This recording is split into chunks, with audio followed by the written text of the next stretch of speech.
Teflon. All the dope I stepped on. Real, get the rush gone. Been that nigga, what else you want? Power, powder, respect. I want that money and power and power. Money and powder and power. Money and powder and power. That paper, yeah, I gotta stack that. Them diamonds keep blinking, we might have to jack that. Now boy, when that blicky come out, you get clapbacks. Draw down with a little joint, I'm at you like pat.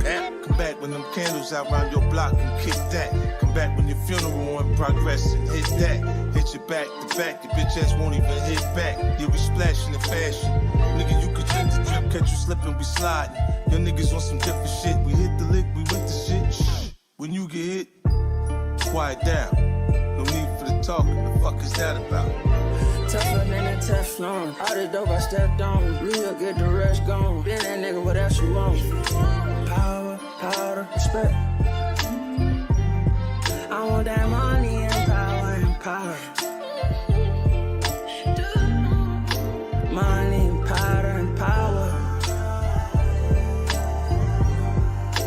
Money and powder and power.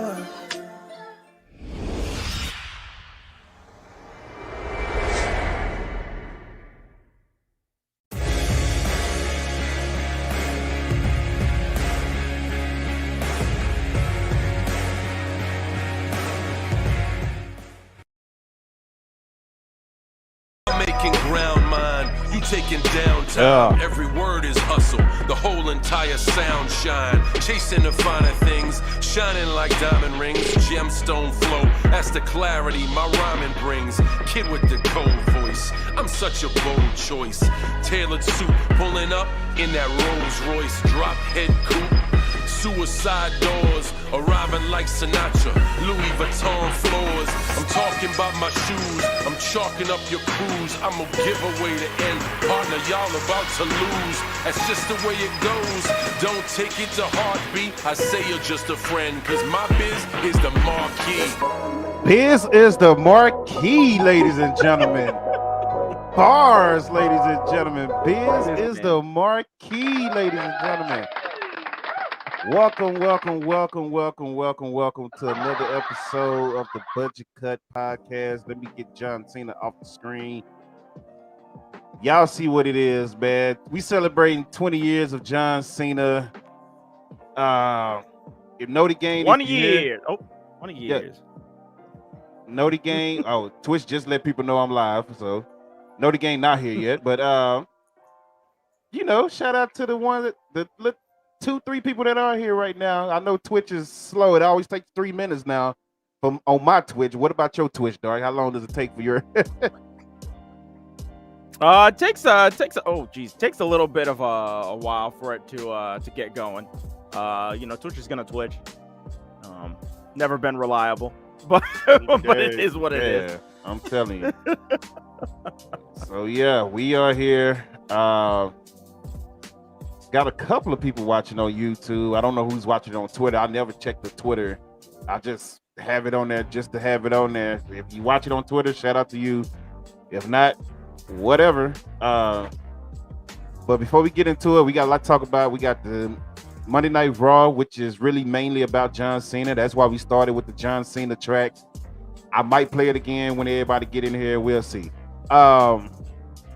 He's spitting hot fire, buddy. Hot fire right there.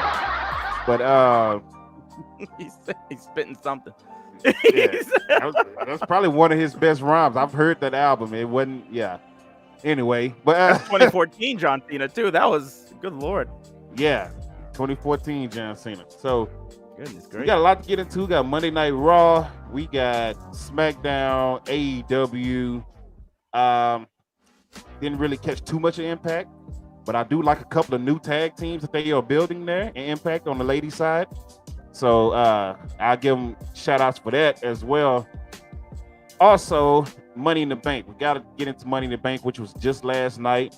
So we're not going to waste too much time. We're going to get right into it.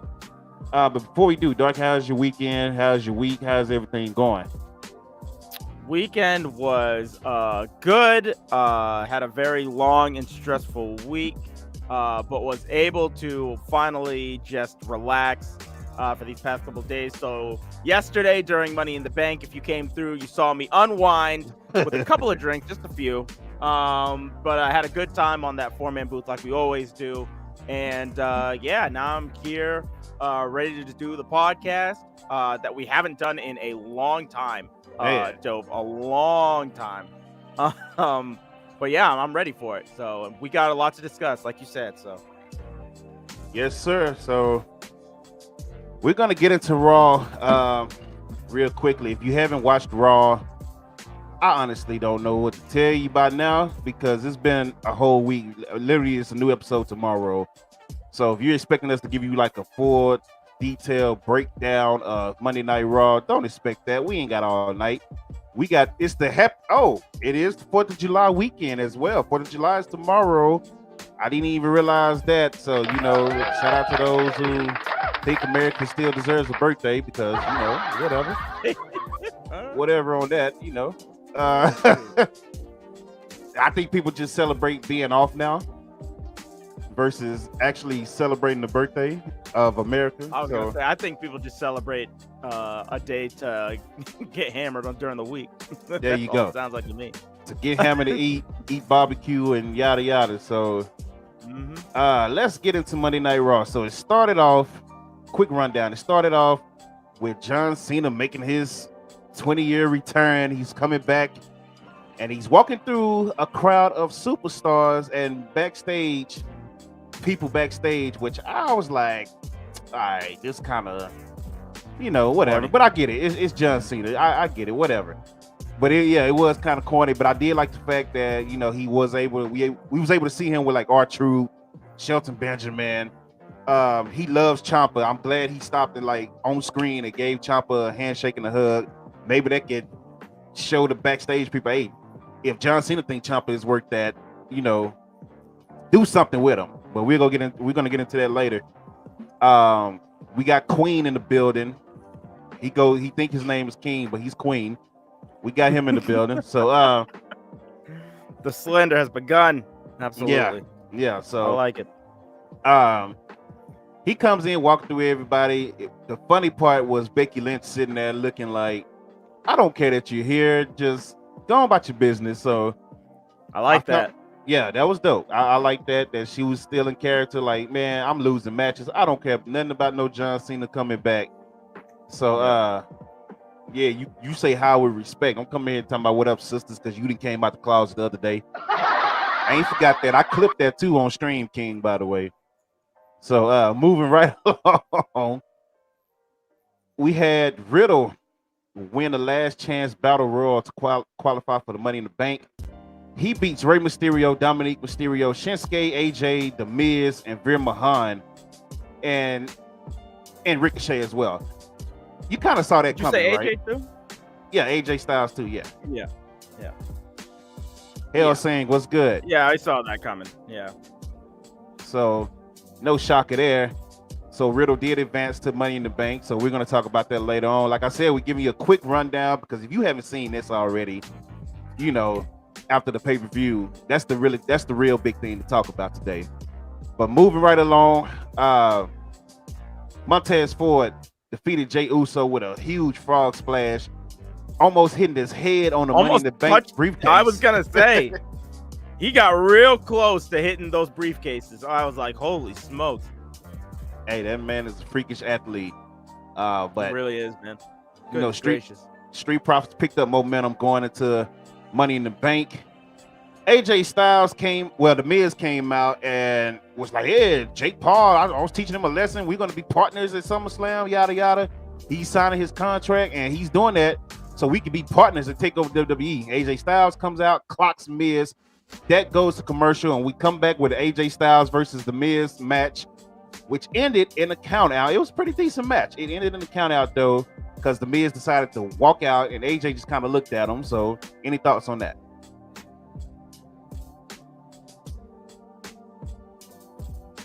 Nothing? Well, I'm sorry. What did you say? I'm sorry. I just got to follow. Sorry. What was that? Any thoughts on AJ and The Miz? The count out? No, the only thing that I've got to say about that is I'm disappointed that AJ's not doing something else, because I feel like he could be utilized somewhere else.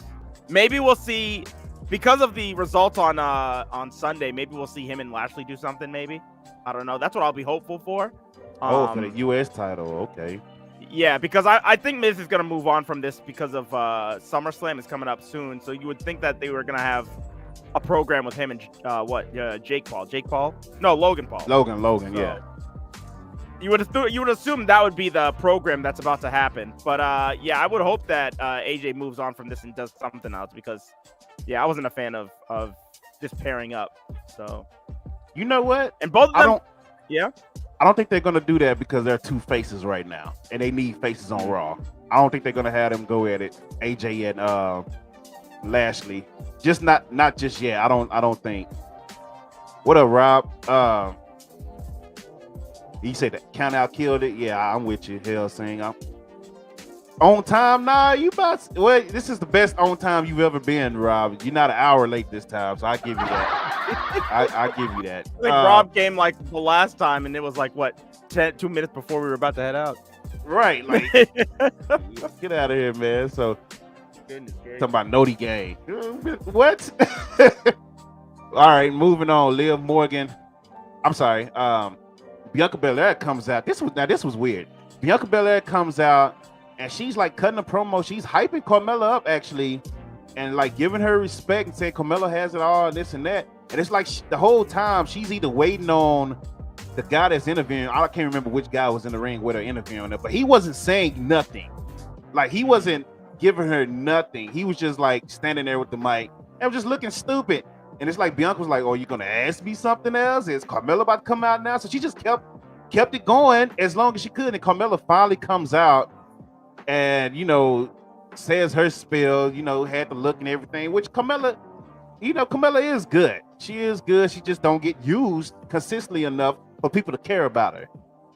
And then the stuff she gets in is just, whatever. So, and nobody believes that she's gonna beat Bianca anyway, because she wasn't even supposed to be in the match. But Bianca ended up laying her out and sending a message. You have any thoughts on that? Not really. This was like you said. Nobody thought that she. We're setting up for a match on Sunday on Saturday, where A, we got the expected result. B, going into it, everybody expected that to happen. Nobody sees Carmella as a serious opponent. And why would she win at the time right now? You know what I mean? So it's just like, right. They can try and do as much as they can to fluff this up, but like it wasn't realistically, this wasn't going to be much of it. And it was a little bit of a mess, though. Let me ask you this. Where's Zelina, bruh? I have no idea. She's taking pictures for the gram the last time I saw her, so with Rhea. Like, did they? Okay, I remember them splitting them up, and Zelina kind of got the last slap in, if I remember correctly, because she was mad because Carmella was the one that was like screwing up the team because she was all with Corey Graves and yada yada. Is she injured, Rob? Because I don't remember her getting hurt at all. Like, I don't remember her getting hurt at all. Lizard in the building was good. So yeah, if she is injured, then all right. But if not, this don't make no sense for her not to be on TV at all. So moving right along, Liv Morgan and Alexa Bliss. They said she wasn't medically cleared. Yeah, well, okay. I'm not even okay. All right. If they say so. But Liv Morgan and Alexa Bliss, they go face to face backstage. They're about to fight each other, and they're standing next to each other doing an interview right before they go to the ring to fight each other. So, they're talking to us, saying why each person's going to win the Money in the Bank and why each person's going to win the head-to-head matchup that they had, which was won by Liv Morgan. And Liv was picking up momentum going into SmackDown, which she had another match when we're going to get into. Any thoughts on Liv versus Alexa Bliss?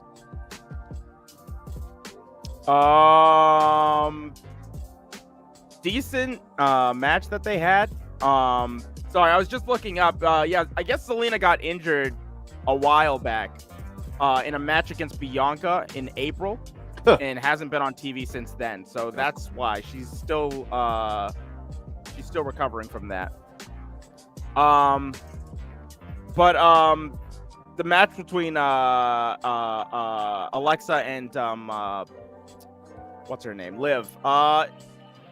Listen, you seemed more confident about Liv after these two matches. We'll talk about the other one on SmackDown. With her winning that Money in the Bank title match. I never saw this match on Raw, so I wasn't really sure where this was going. And last year, they had the option to pull the trigger with Liv and decided not to. So, and people could say that this is some, year-long type of thing where it's just like, oh, it was a build-up for Liv. Like, this was not a build-up. This kind of came out of nowhere. What we're going to talk about later. So they made a mistake last year. Yeah. So this was interesting. This entire week pertaining to Liv Morgan was very interesting, especially looking back on everything in hindsight. So, this was something. Shout out to Get the Tables in the building. Make sure y'all follow him, man. We did the watch along yet again last night. Get the Tables and Diamond Dave. Make sure y'all follow him. Moving right along, trying to make sure I don't skip nothing. So, Bobby Lashley took on Alpha Academy, and he defeats them. The 2-on-1 handicap match. Austin Theory, of course, got involved, but it didn't mean nothing. They gave us an update on Cody Rhodes, and then the main event was Becky Lynch. She won a 6-women elimination qualifying match, taking out Nikki ASH, Tamina, Xia Li, Doudrop, and Shayna Baszler. Anything on those three topics before we move? I mean, they did a good job with Doudrop. I thought Doudrop looked strong, taking out 2 out of the 6 competitors. You knew Lynch, out of all of these wrestlers, you knew Lynch was going to be the one that was going into this Money in the Bank ladder match. There wasn't too much star power in this match, too much fanfare, so Becky had to win. That was my biggest gripe. That's like a lot of the issues with what Raw, like you're pushing for programs where it's just like you kind of know the outcomes and stuff like that. It's just the build-up wasn't great, but okay match. It was an okay match. Yeah, that's pretty much. I mean, we knew Becky was going to win because Asuka was already in the Money in the Bank, so we knew that was going to happen. And then let's get to the 20 years. We're going to play it again. Ty, what's up? Since everybody wasn't here. Let's get right into it. I'm making ground mine. You taking downtime. Every word is hustle. The whole entire sound shine. Bars. Chasing the finer things. Shining like diamond rings. Gemstone flow. That's the clarity my rhyming brings. Kid with the cold voice. I'm such a bold choice. Tailored suit. Pulling up in that Rolls Royce. Suicide doors, arriving like Sinatra, Louis Vuitton floors. I'm talking about my shoes, I'm chalking up your cruise. I'm gonna give away the end, partner, y'all about to lose. That's just the way it goes, don't take it to heartbeat. I say you're just a friend, cause my biz is the marquee. My biz is the marquee, John Cena, ladies and gentlemen. I say he's just a friend cause my biz is the marquee. Dropping bars, ladies and gentlemen. My biz is the marquee. My biz is the marquee. Shout out to Biz Marquee. Rest in peace, Biz Marquee, by the way, man. All right, but yeah, John Cena comes out, celebrate his 20-year anniversary, and did the typical John Cena thing, which didn't make it about himself. He made it about the audience. It was a nice speech. It was dope. Crowd was on fire. He said he's not done wrestling. He said he's coming back. And he said it's going to be more than just one match. They was chanting, well, one more match. Yeah. And he was like, no, it's going to be more than just one more match. So, Hellsing said, I really want Cena to have that one last title. Oh, he's definitely getting that. He's getting 17. That's undebatable. unless something just happens. He's definitely getting that. Dark, do you agree? Yeah.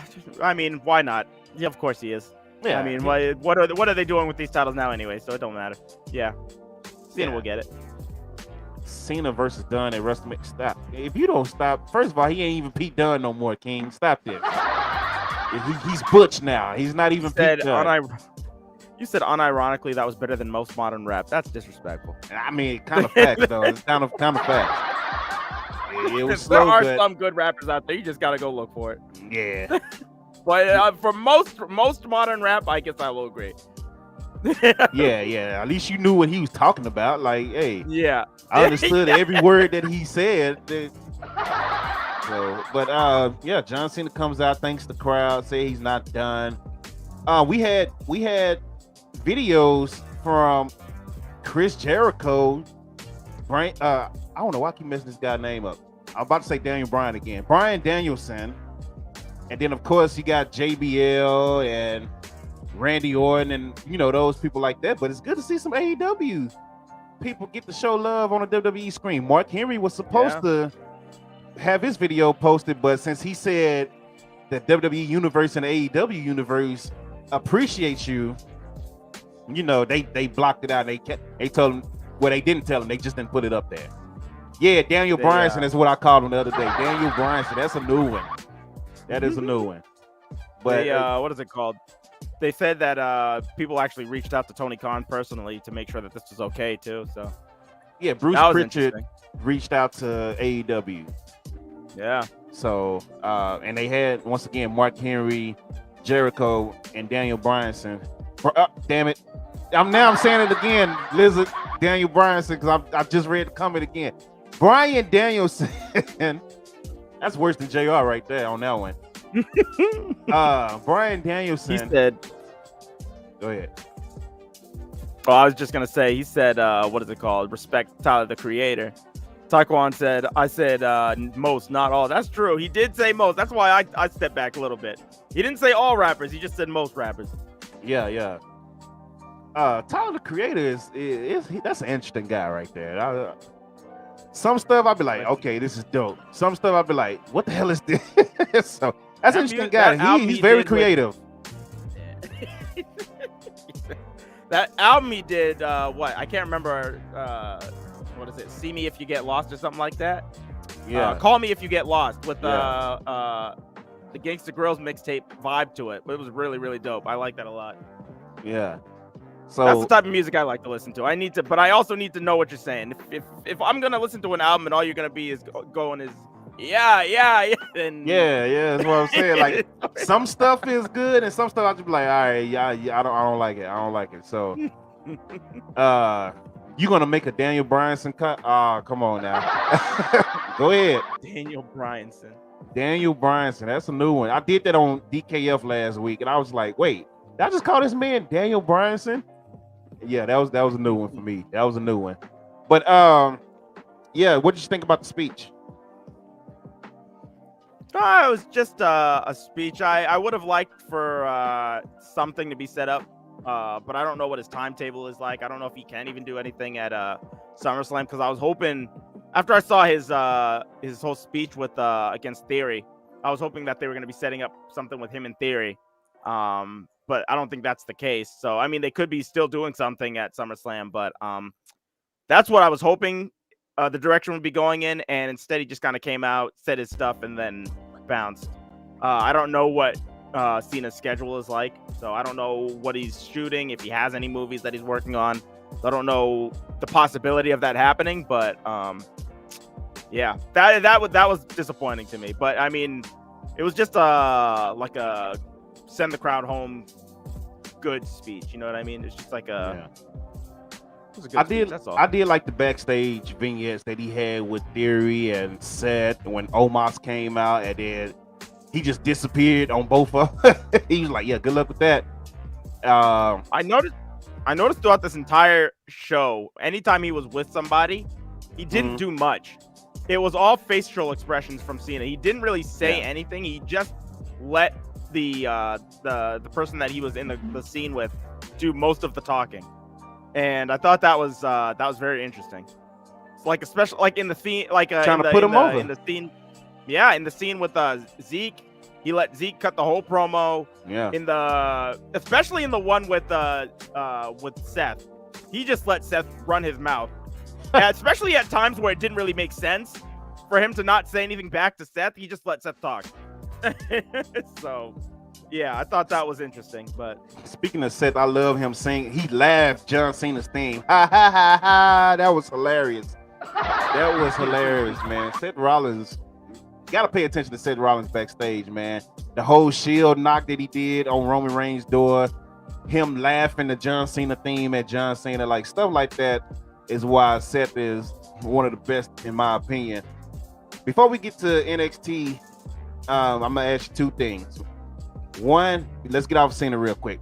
What is going on? What is your opinion on how they're treating American Alpha right now?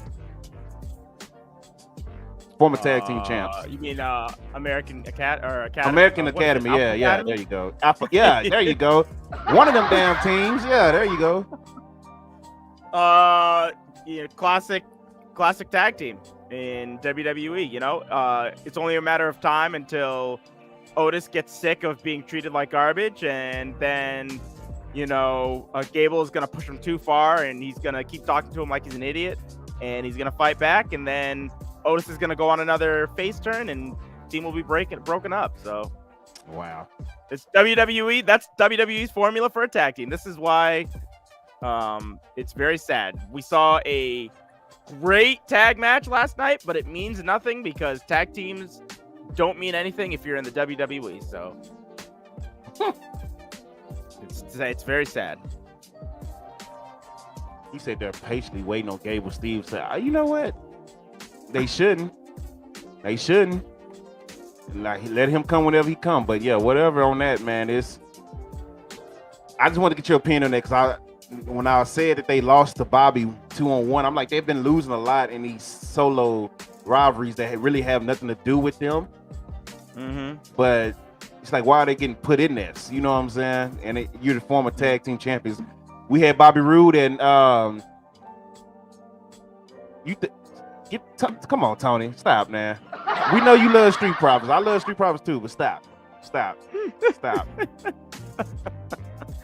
So, you said you keep forgetting that Gable Stevenson is even signed? Bro, I'm telling you, man, this man, I don't know what they're doing.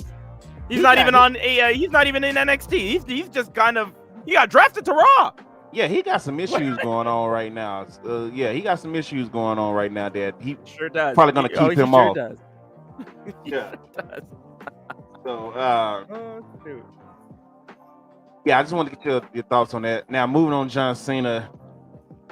We don't have a timetable when he's coming back. I understand that. Let's go down his history though. What are some of your favorite matches? Or what do you think is his best match, and what do you think his best rivalry is? Like, give us top 5 in your opinion, rivalries and matches. Best rivalry is Orton. I'm just saying that off the jump because you can't have as many matches that he's had against Orton and that not be his best rivalry. Yeah. Somebody literally made like a 7-minute video just going over every single match that him and Orton have had in their careers, and it's insane. So I think that it has to be, if you're saying best rivalry, it has to be Randy Orton. Right, nobody else comes close. There's been other stories that people have told really well with Cena, but a rivalry, it has to be Orton. His top best match. Who you got? You said top 5 rivalries? For Cena, who you got? Orton number 1. Punk number 2.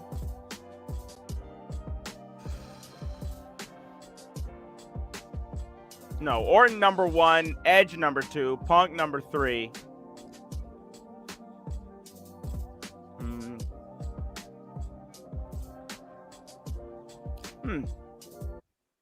He has so many that like it's kind of tough.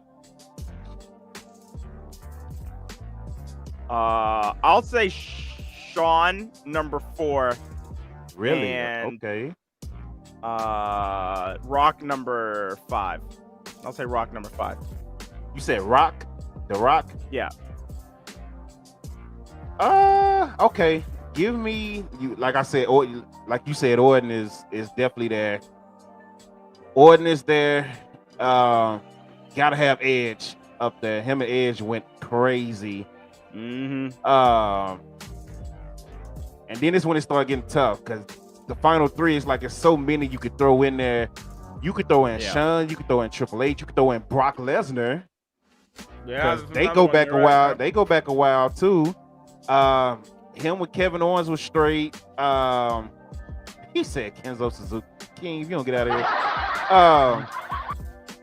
You got Seth, you got Brock, you got Batista. He said embrace the hate. He said the Kane rivalry. Yeah, you got Batista, you got RVD that led to that one night stand match, which is legendary in my opinion. Then you got CM Punk. So now, okay. And then of course, if you want to say JBL and Big Show, where he won his first US title, and JBL was a really good rivalry, actually. Yeah, his world title and that led as well. to that first blood match. That was ridiculous. That wasn't even a first blood match. That was just Cena getting his ass whooped by JBL at Judgment Day. Oh my lord! You know who rivalry? I mean, then you could low key talk about Rusev, even though he buried him. You got Rusev. That led to a WrestleMania match. You got Latino Heat. That led to that street fight. It's so many Cena rivalries that you can really talk about. But okay, Orton, Edge for sure, number 1 and 2. Oh, you got AJ Styles. Damn, they had classic matches. All right, shoot. Now I'm really struggling. Oh, Rob just said that too. Okay. Edge. I would. The only reason I wouldn't put Rusev in there is because Cena went over at the end of that. Yeah, Cena dominated. He kind of dominated that. Cena went at it with Umaga as well. So that was fighting. You got Cena and Roman. That was an OD. It was short, but it was an OD rivalry while it lasted. Yeah. That shit lasted at New Year's Revolution. What the hell did they call it? New Year's Revolution and the Royal Rumble. Yeah. And that Royal Rumble match, Royal Rumble 2007, one of the best Royal Rumbles of all time. So then you say we got one for Sheamus. Yes, him and Sheamus. Like he has so many rivalries, man. It's crazy. Okay, so let's do this. Orton, Cena, and Ryback. Stop. No. I'm Ryback won't get top 5 nothing besides asshole and dickhead list. Whoa. Yeah, that's it for him.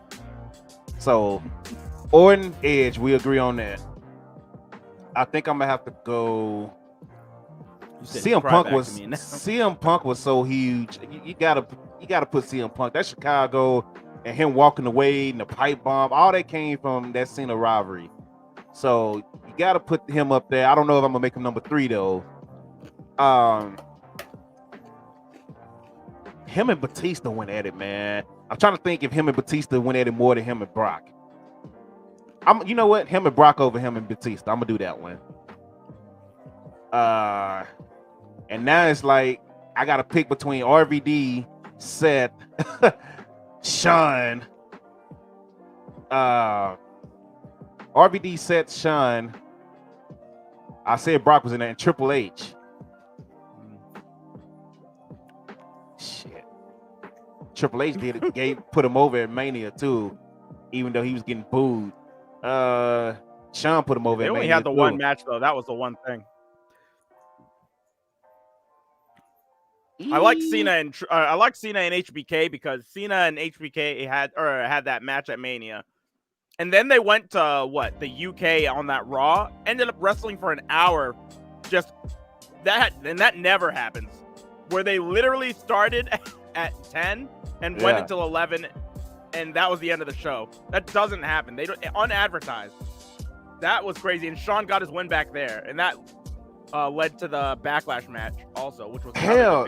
2007 was a hell of a year. We're all forgetting one. Kurt Angle and Cena. Like, man, you know what? So all right, let me go ahead so we can move on. Cause I started struggling. That's why I asked you first. But I started struggling. The first 2 was easy. Randy Orton, Edge. I'm saying Randy Orton, Edge. Brock Lesnar. You said The Rock on yours. CM Punk is number 4. I'm gonna put CM Yeah, I'll Punk at number 3. I replaced The Rock with Umaga only because I love that Last Man Standing match so much. Okay. So yeah, CM Punk over number 3, and then Brock Lesnar number 4. I think I'm gonna give it to. I don't know who to give number 5 is. What up, Queen? Super, that's a good question. I'm gonna give it to Seth Rollins. I'm gonna give number 5 to Seth Rollins because they had some good matches. Yeah, they had a lot of good matches.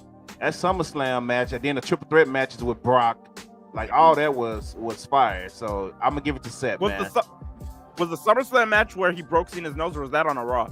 That was SummerSlam. Where he won the U.S. title and the world title, or he defended the U.S. title and the world title, 2 matches in one night. Did he lose the U.S. title to Cena that night? No, he beat him. That was Night of Champions. That was Night of Champions? Yeah, he lost the U.S. title to Cena, and then he had to come back for the world title against Sting, and that's when Sting got injured. You remember that? You don't remember that? It might have been. That was Night of Champions, because that was when Sting got hurt. Huh. Yeah, I'm gonna have to go back and watch it. We'll stream it on the second page this week, y'all. We'll figure it out. Yeah, we'll figure it out. Because it's so much. I want to throw RVD in there, man, because that classic one night stand, and they went at it, before then with the ECW and stuff. But not gonna hold you too long on that one, because I'll be thinking all day on it, and I'll change my mind like 40 times. So, EXE has. What is EXE? What are you talking about? I don't know what that is. What is that? I don't know what that is. But moving on to NXT. You have any more thoughts on Raw before we get to NXT? You said none. You said Seth broke his nose on a Raw before Summer. You mean, Seth broke Cena's nose on a Raw before Summer. It was on Raw. Okay, that's what I thought. That was Raw? Crazy. I could have sworn that was SummerSlam. Because I thought that the match went well at SummerSlam. I will have to find out. But I think that's right. I think he broke his nose on a Raw. Huh, okay. Rob said, I literally said that. Man, Rob, don't nobody listen to you. Your ass barely watch wrestling. What you talking about? You think somebody finna listen to you? Get out of here. You don't even know what's going on right now. We about to talk about NXT. You ain't gonna know a thing that's going on right now, Rob. You don't know no names on AEW. You be lost when we talk about that. Think we gonna listen to you? Stop. Moving on, NXT started off with a women's tag match for the number 1 contendership of the NXT Women's Tag Champions. Thank you, King. He said, "Don't worry, Dark. I know you're right." Okay. Yeah. I mean, King can stay over there and eat a bag of dicks as well. Roxy and Cora Jade, they take out Katana. I got to start getting used to saying that. Katana Chance and Kaden Carter to become the number 1 contenders for the Women's Tag Championships. Do you have any thoughts on that?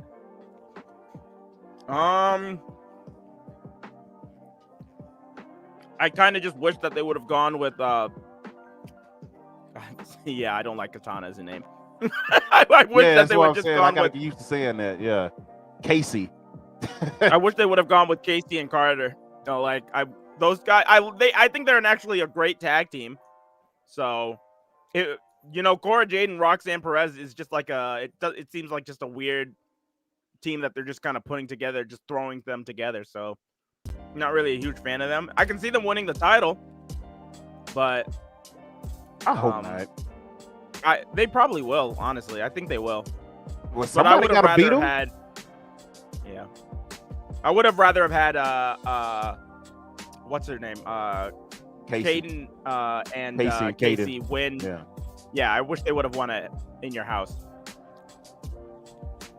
Yeah, but that didn't happen. So, Oh shoot. That didn't happen. So yeah, it's what it is on that. So we'll see. They will face them Tuesday at Great American Bash.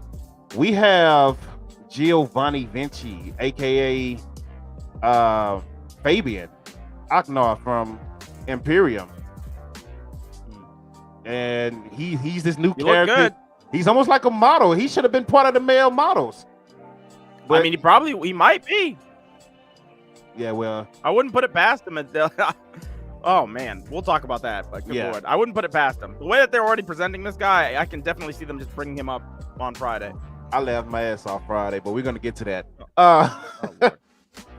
Giovanni defeated Jiro. Jiro's just leave, bro. Because especially after what's his name left and went back to Japan, your tag partner Kushida, like this.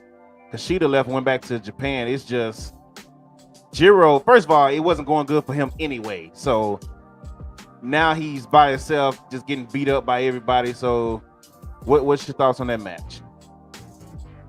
Let's say he a goat. Well, that damn piece of the positive was that Marcel looked really, really good. Or Giovanni, excuse me. He looked great. He looked great in this match.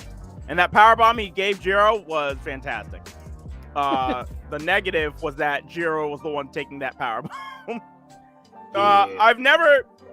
Jiro's comedy down here in NXT has just always been iffy for me. It's been a miss. But now with Kushida leaving, especially like you said, like he's in a lot of trouble. I kind of wish they would just let him go back to DDT or something like that, like back into Japan, because I don't think this is going to work out, honestly, the way that this is going. And I don't know what's going to happen with Marcel Bartel's new character. Like, I don't know why he didn't get brought up with the rest of Imperium. I don't know why Imperium was broken up. That was just like a stupid idea, in my opinion.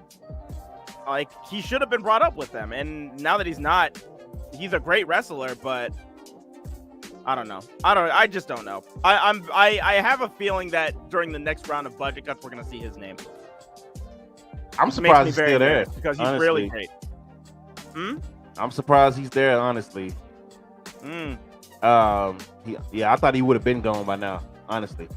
But moving right along, Josh Briggs and Brooke Jensen, the new NXT UK Tag Champs, by the way.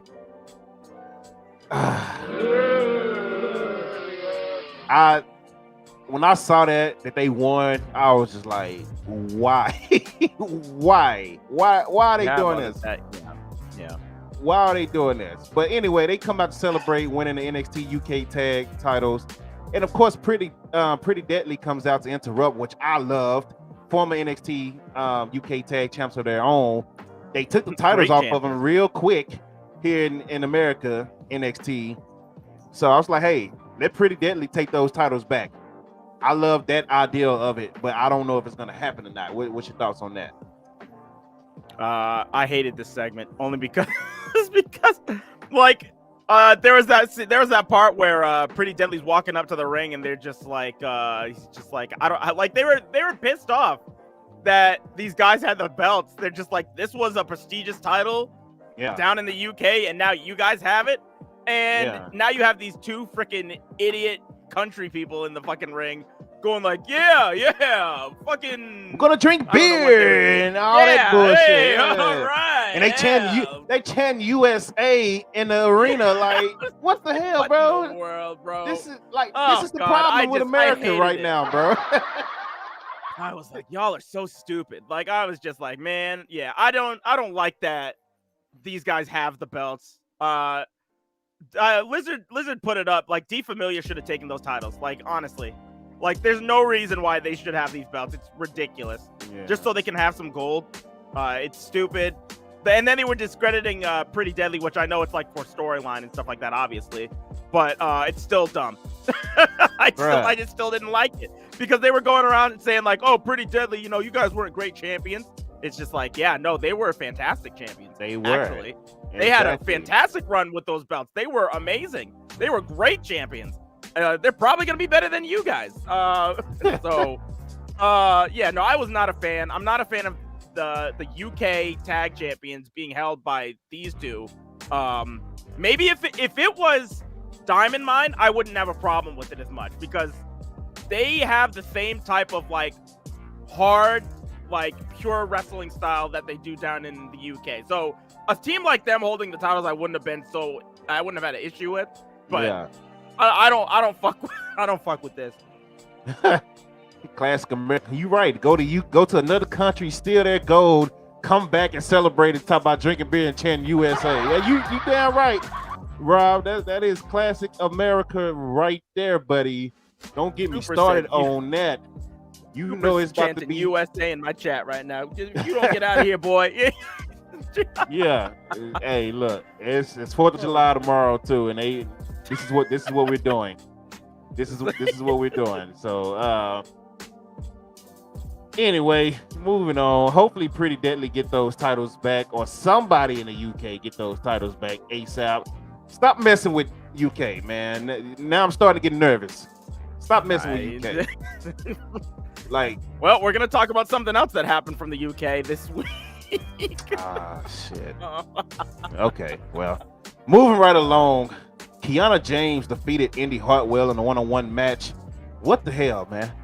Can we move Indy up, please? Why is she still on? Yeah. Exactly.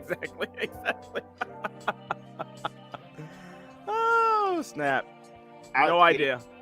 Yeah, can anybody explain why Indy Hartwell is still on NXT, losing to new people? Kiana James is going to be cold. She's good. But Indy Hartwell has put in her time. If you're not going to do nothing for her in NXT, move her up. You need women on the main roster with a lot of people being gone right now. With Rhea out, Bayley out, Sasha, Naomi gone. You need women. Bayley's ready. Bayley isn't even out. Like, Bayley's ready to go. Like, I don't know what they're doing with Bayley. That shit pisses me off. I was going to ask you about Bayley later on, but since we're talking about it now, let's get right into it. She has to come back by SummerSlam, right? That has to be the plan, right? You would think. Last night she put up a Where's Waldo picture on her freaking Twitter. Like, she's ready to come back. Like, she's not injured anymore. She hasn't been for a while. She's just been training on the sidelines. They don't want to bring her back. For what reason? I don't know. Like, it's crazy. I think it's not like they don't need people. Like, you see the match that we had last night? Like, imagine if we had Ronda and Bayley last night instead of Ronda and Natalya. And hey, man, listen. Lord bless it, too. Like, that match was a good match, but come on. Like, what are we doing? Look at that Money in the Bank ladder match. You telling me that couldn't have used another big name, that couldn't use Bayley in that match? I'm telling you, I think they're going to have... I think Bayley returns within the next week. SummerSlam is, 3 weeks away? I think Bayley returns this week. It's like they got to set up... This got to be why Liv won, is to have Bayley come in and beat that heel to Liv Morgan. That got to be it, because Ronda walked off and shook her hand. So I've heard the plan that it's Ronda and Liv at SummerSlam. So what you know what that means if that's the case. Somebody might be dropping that title real quick. Hey. Okay. Well, it will make sense though to have Bayley come back as that major heel for Liv Morgan, who we know is being pushed as a huge face. Whatever. But Indy Hartwell takes another L on NXT.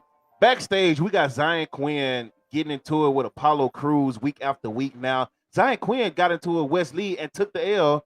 Now he's getting into it with Apollo Crews.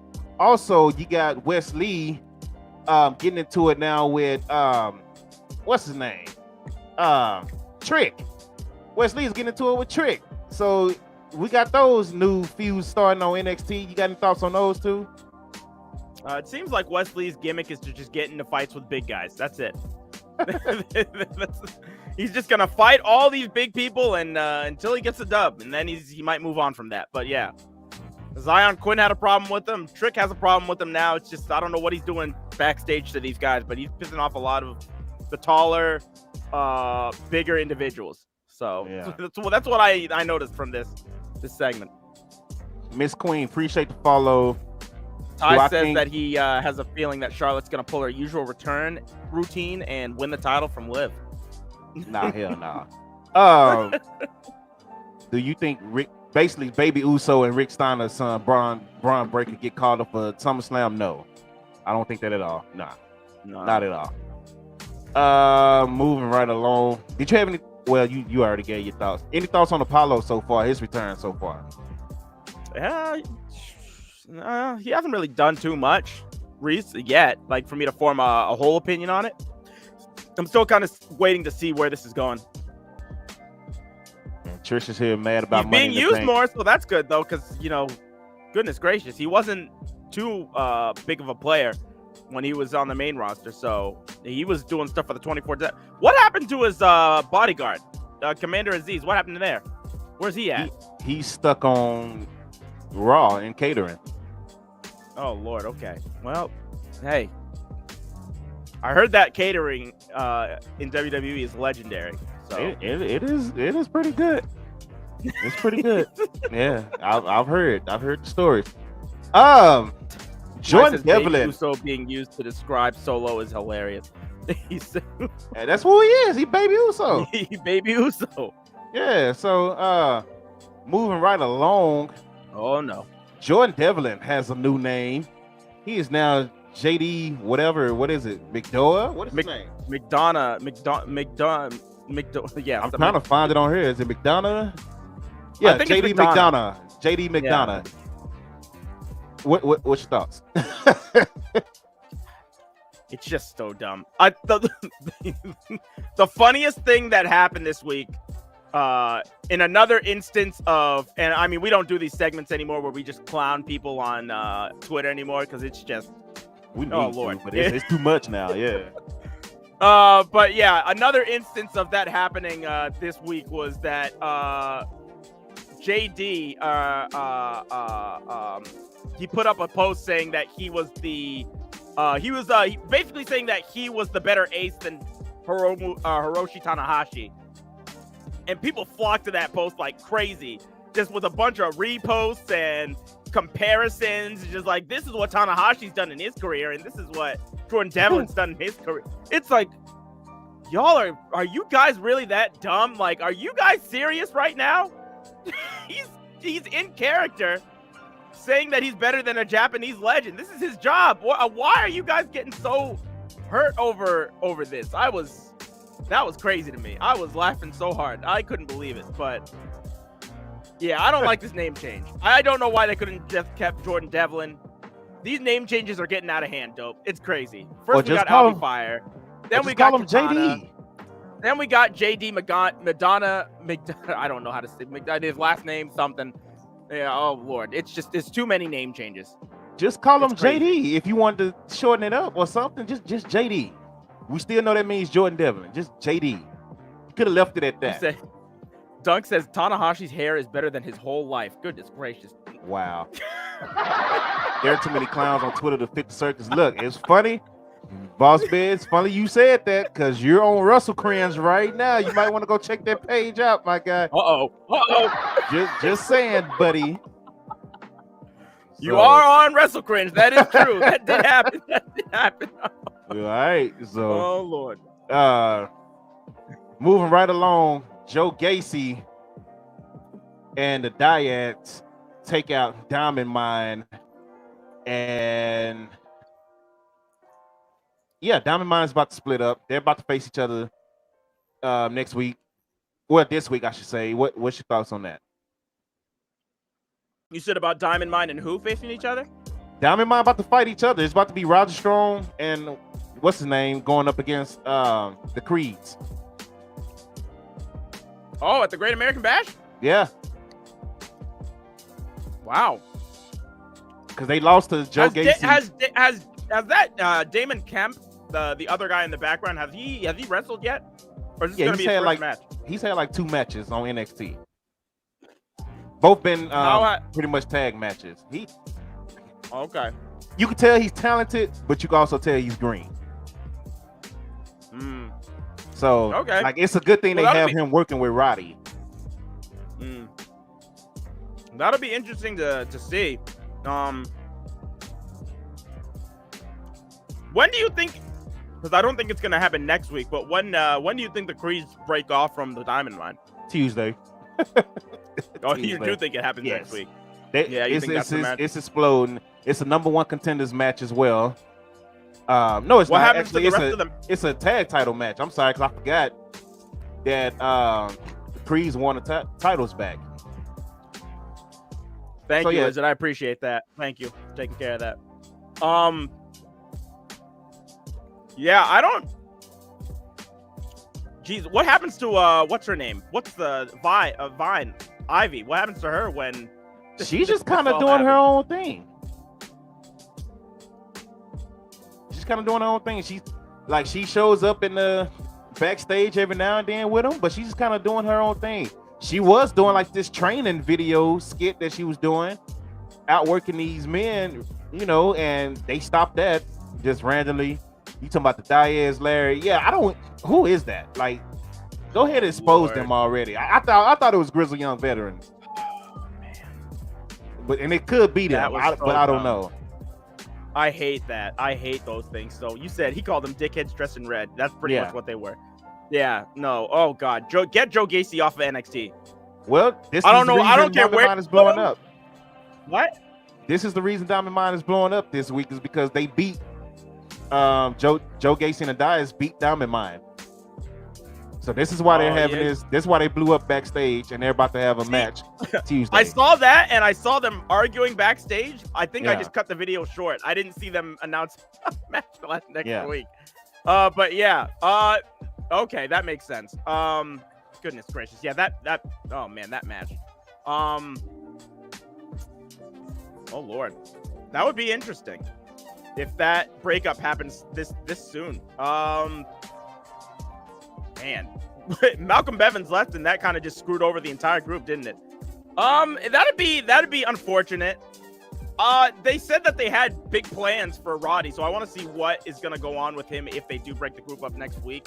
I want to see where they have him fitted, because I honestly believe that they don't really have too much plan for him, but they just don't want him to leave and go to AEW, because that's definitely his plan, to go and rejoin and reform the Undisputed Era. Yeah, the Creed brothers will be fine. Right now, they're the best tag team in NXT, in my opinion. These guys are phenomenal.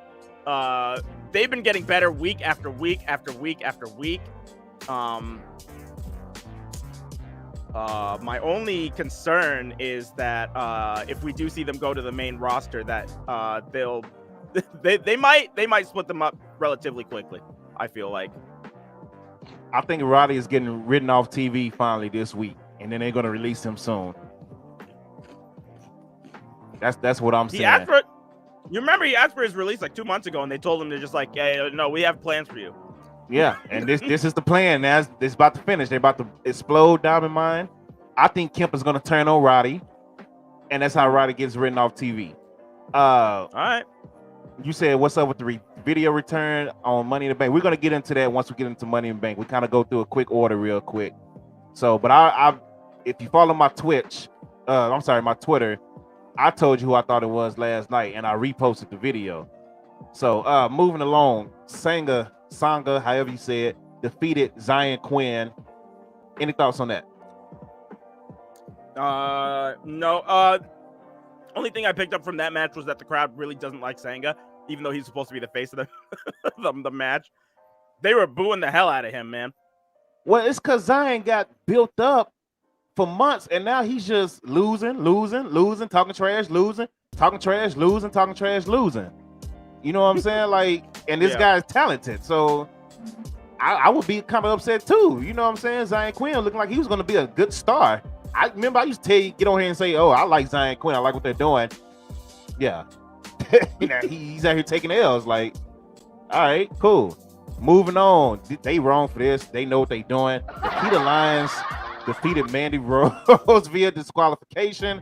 Dr. Umar's phone number was on hotline because it was going crazy on the timeline. Bars, by the way. I'm just saying. What do you think about that match there? Well, I started watching the match. I paused it for a second. Put my hands up in prayer, looked up at the sky, thanked the God for a good day, for a good night, you know. and I continued watching it. It was a Nikita Lyons Mandy Rose match, so it was just okay. Match of the year, baby. Match exactly. of the year. There was other reasons why this match was put together. The ending was kind of ridiculous, but then we got to see Gigi come in too. So I mean, was it really as ridiculous as it sounded? I mean, hey, this was a legit great match. Like Dope said, match of the year contender. Yeah, best match on the show. Actually, honestly, yeah. I don't have anything else to say. This is great. Yeah, this is all it needed to be. Yep. Agreed. Not gonna say anything else about it. Let's move right on. Braun Breaker goes face to face with Cameron Grimes. I love the Cameron Grimes promo. He told the truth. Basically said, "Hey man, they pushed you. If I lose this, I might be in catering. You know what I'm saying? I'm going down the card. You lose this, you might end up on SummerSlam later on this month," which is all facts. He's like, you got the Steiner line behind you, the family name behind you. You got this and that. I don't have that. I have to win this match, and I'm going to win this match. And then he throws Breaker into the corner, the turnbuckle, so hard.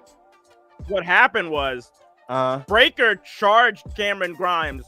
Cameron left and moved out of the way, and he just went arm first right into it. And that happened the first time. Then Cameron grabbed him and just threw him as hard as he could the second time, and it broke the top turnbuckle. And I was like, yo, okay, they almost got me, because I was like, damn, that looks serious. You know what I'm saying? The way he hit it, I was like, nah, this got to be a storyline. Then Grimes, of course, said, you know, you're not even gonna be 100%. He said, I already think I could beat you at 100%, but you're not even gonna be 100%. Yeah. And I was like, I love it, man. I hope Cameron Grimes win.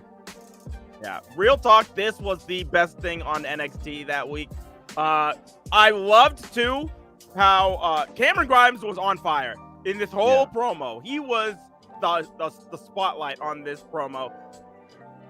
I love how, because Braun Breaker was doing his Braun Breaker thing. He was just being that fucking jock character where everything that Cameron Grimes was saying was true, but Braun was just acting like he just didn't care. Because, like, what Cameron Grimes said was right. Like, Braun loses the title, it's just a prop to him. Who cares? So he's going to just move on to SummerSlam, and it's going to be fine. And nothing he said was wrong. The thing that hurt him the most was when Cameron Grimes brought up the fact that he tried out for the NFL, and that the Ravens cut him. Didn't make the team for the Ravens, and that as soon as he didn't make the team for the Ravens, he called his daddy, and he's just like, "Can you get me into the WWE, please?" And I thought that was great. I was like, "There you go, he fucking nailed it." Oh man, but yeah, that part got me. Then I was just like, Cameron is just on another level right now. But that was a great promo that he gave. He did a great job. Cameron's not gonna win this match. If he does, I would love that. But good lord, Cameron Grimes, man. He went out swinging with this promo. It was great.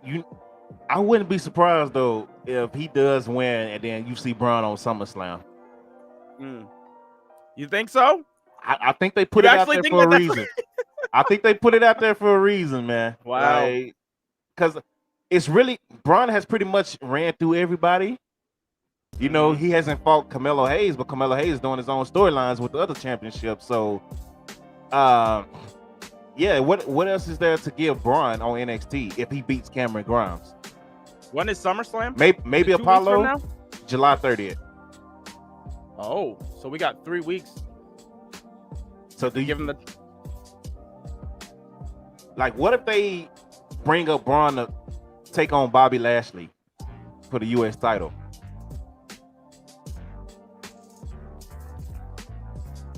That might happen. So... Hot shot, that would be a hot, then hot shot Braun Breaker by giving him a title right off the jump. And a win over Lashley. That would be huge. I'm saying that would be huge. They might do that. So yeah, so I'm saying I think Grimes is gonna win, man. Like I want Grimes to win for multiple reasons, not just that. I want Grimes to win because I want Grimes to win.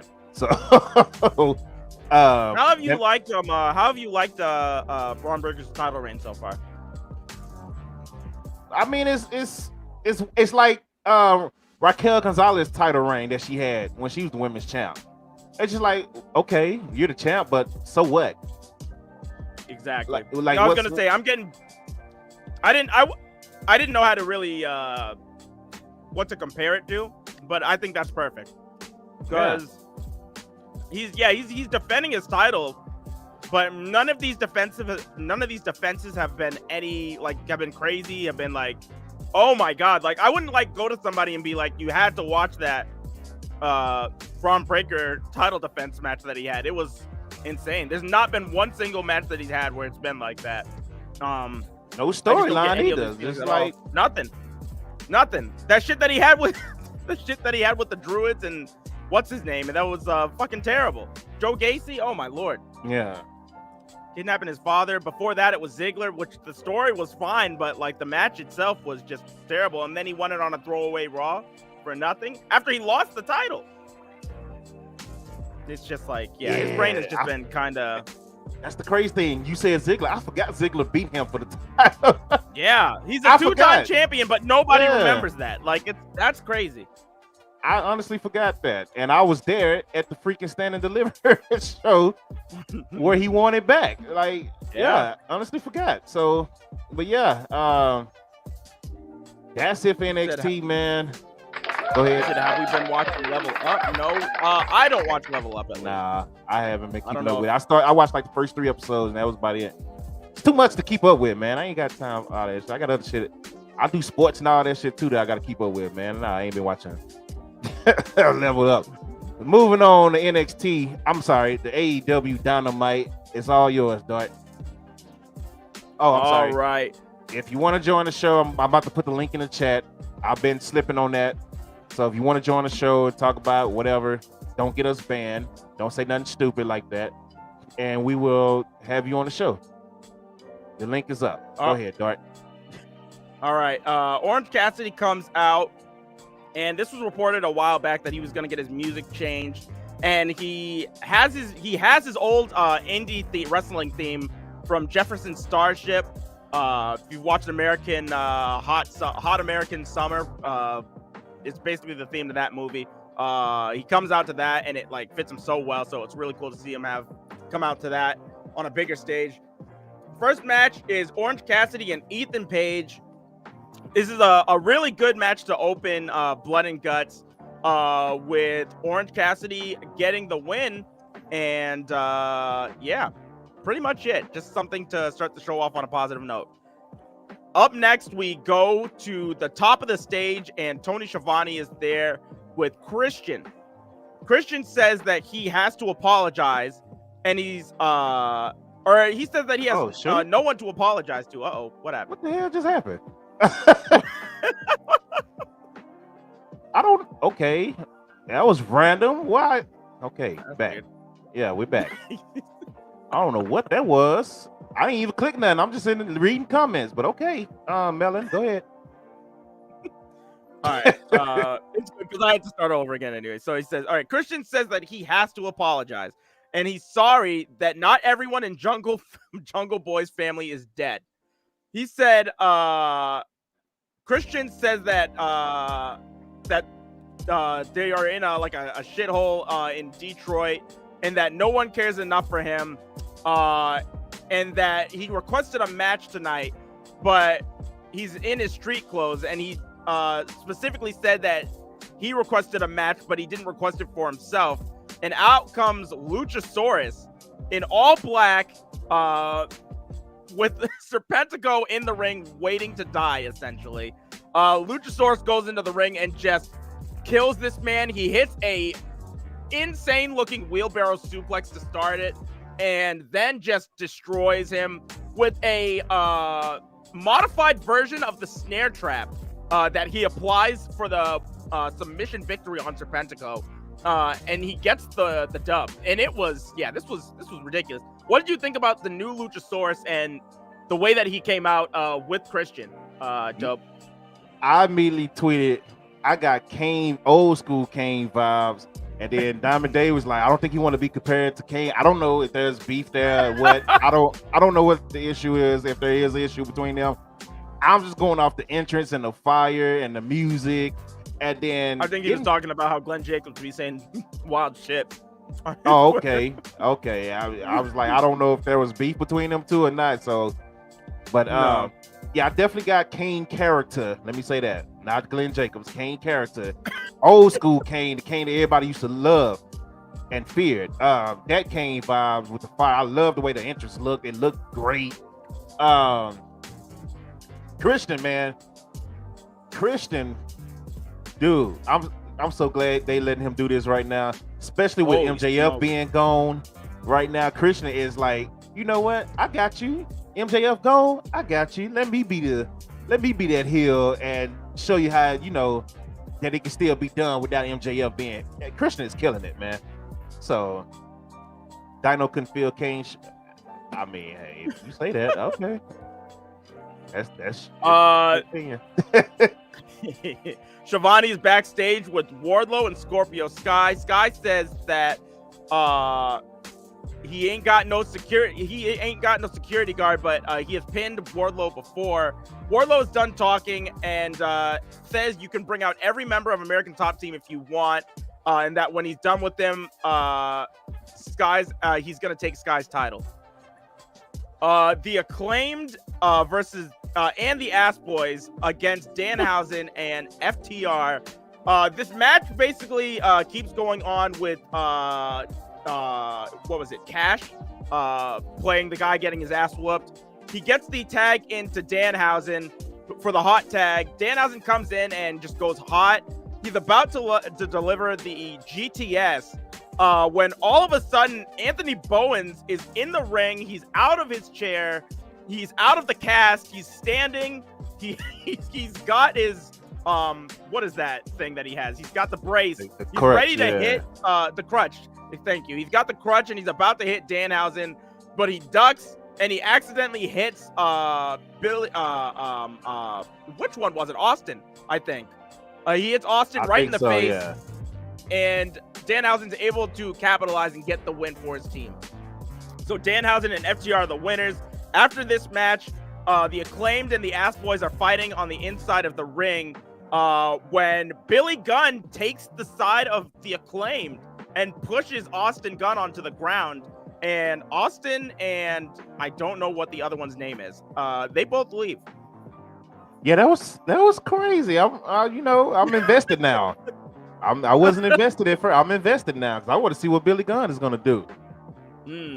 So, we get a announcement. There will be a Royal Rampage on Friday. 20 men, 2 rings, over the top rope battle royal. Winner gets a shot at Jon Moxley on next week's Dynamite. We will get into that later. We have a TBS title open challenge. The true women's champion, Jade Cargill, up against Layla Gray. Yeah, this was just a squash match. Jade Cargill easily retains against Layla.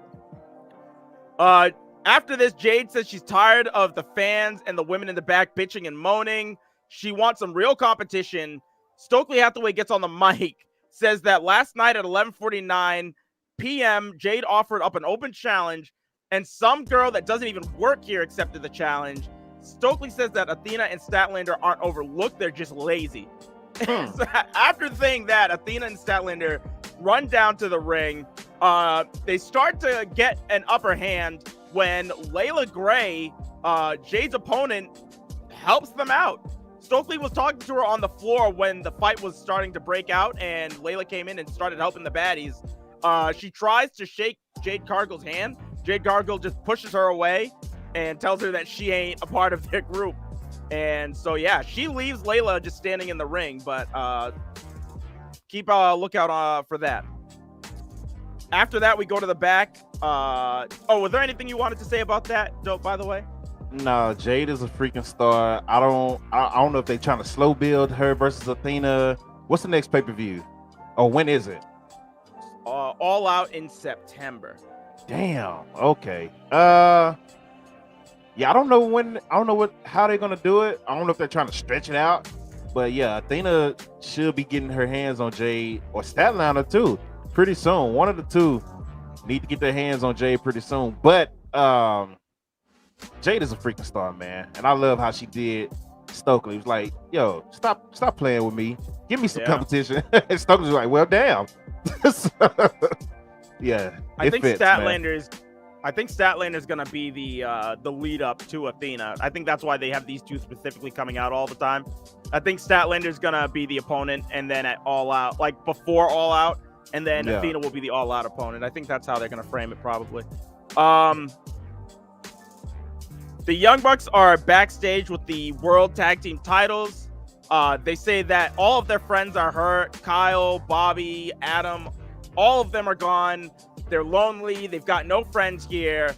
They challenge Hiroki Goto and Yoshihashi.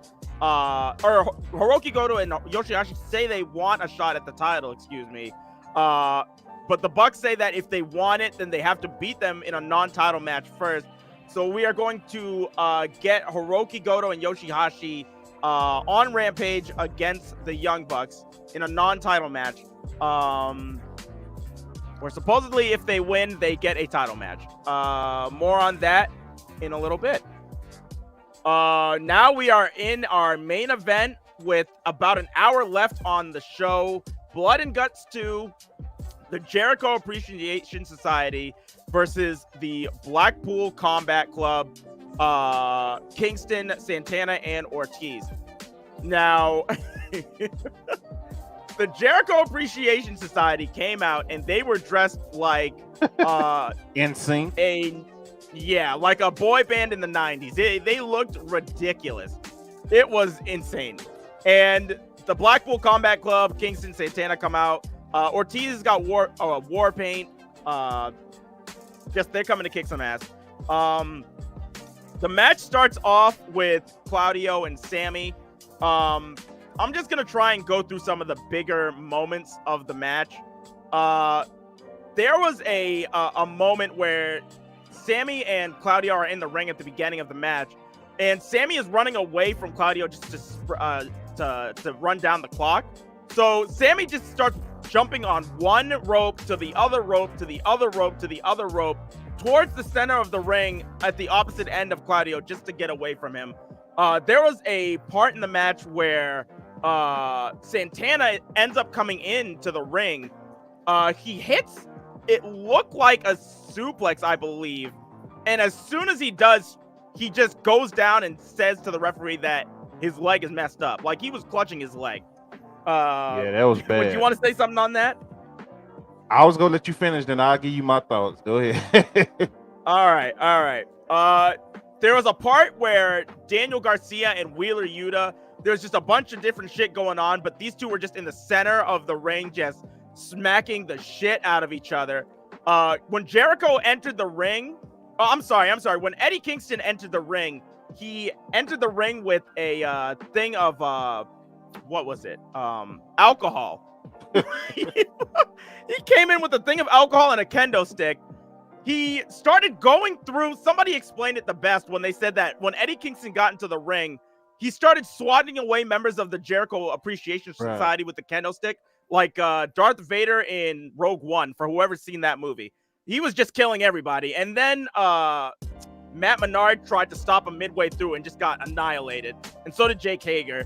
He then went to the opposite end. Jericho was trying to get out of the ring, and Eddie just beat this man's ass with this kendo stick. Everybody is busted open. There was a part where Cool Hand Ange was hanging from outside of the ring, and AEW made this their thumbnail, which is blurred out if you're trying to watch this at work, by the way. Cool Hand Ange is just hanging from the outside of the ring. Just his face is a bloody mess. Everybody's bleeding. What happens?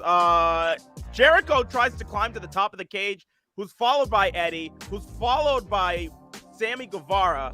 Sammy Guevara ends up getting thrown off the top of the cage by Eddie Kingston, who just starts laughing. Who else joins them on the top? Matt Menard climbs to the top of this cage. Cesaro. I'm sorry, not Cesaro. Come on, Claudio climbs to the top of this cage. And the end of the match comes when Claudio has a sharpshooter in on Matt Menard. Eddie Kingston has a submission in on Jericho, and he's been holding this in for a while, but Jericho won't tap out. As soon as the sharpshooter is applied, Matt Menard is able to only hold out for like 2 seconds before tapping out. It hits Eddie Kingston like a couple seconds after the bell is rung to realize what's happened, and then he just you can tell that Eddie's a little pissed, and he starts to look at Cesaro, and they act like they go up to him, and he's just like, "Oh no, I can't get up. Don't help me up. No, I'm fine. But Eddie's just really upset at Cesaro. They end up all raising their hands at the end, but I like the subtle storytelling that they were telling with Kingston and Cesaro.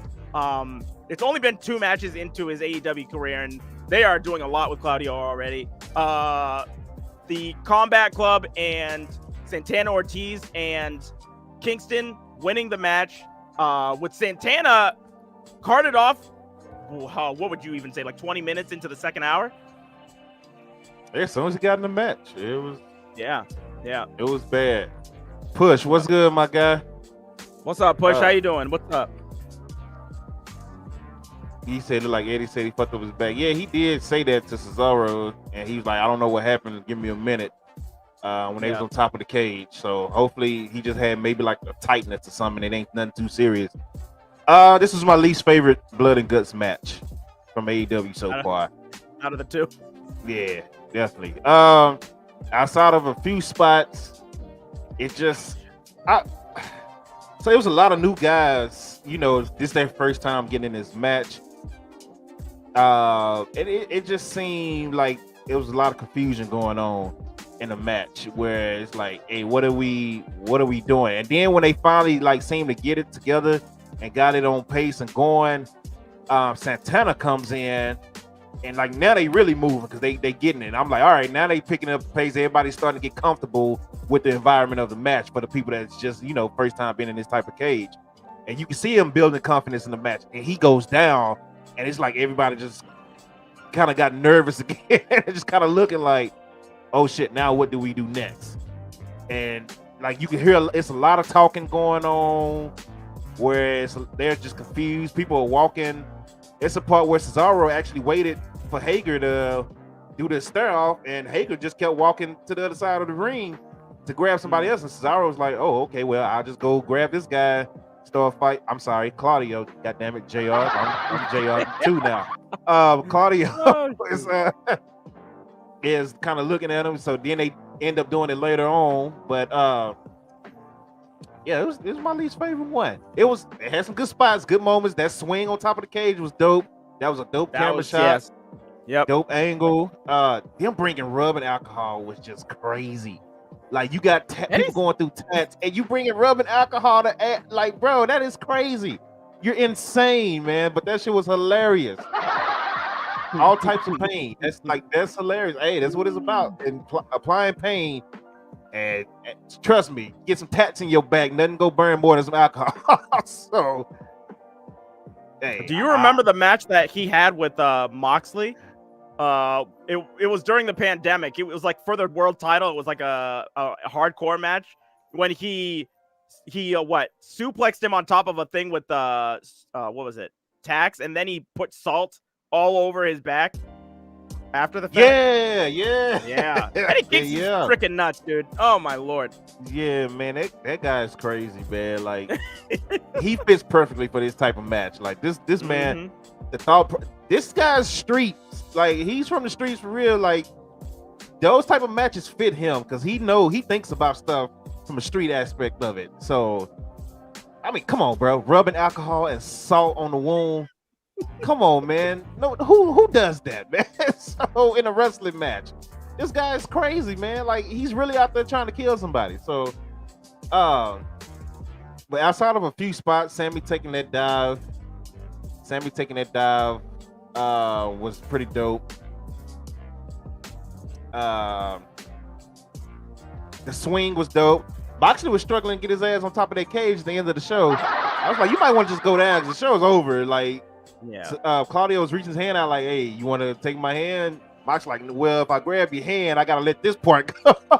It took a while for him to get on the cage, but yeah, it wasn't like the first one to me. I like the Pandemic Blood and Guts better. Yeah. It was more action to it, and it was more consistent action, and they was just like going crazy nonstop. So, but it was a good show. It was a good show still. Okay. Yeah.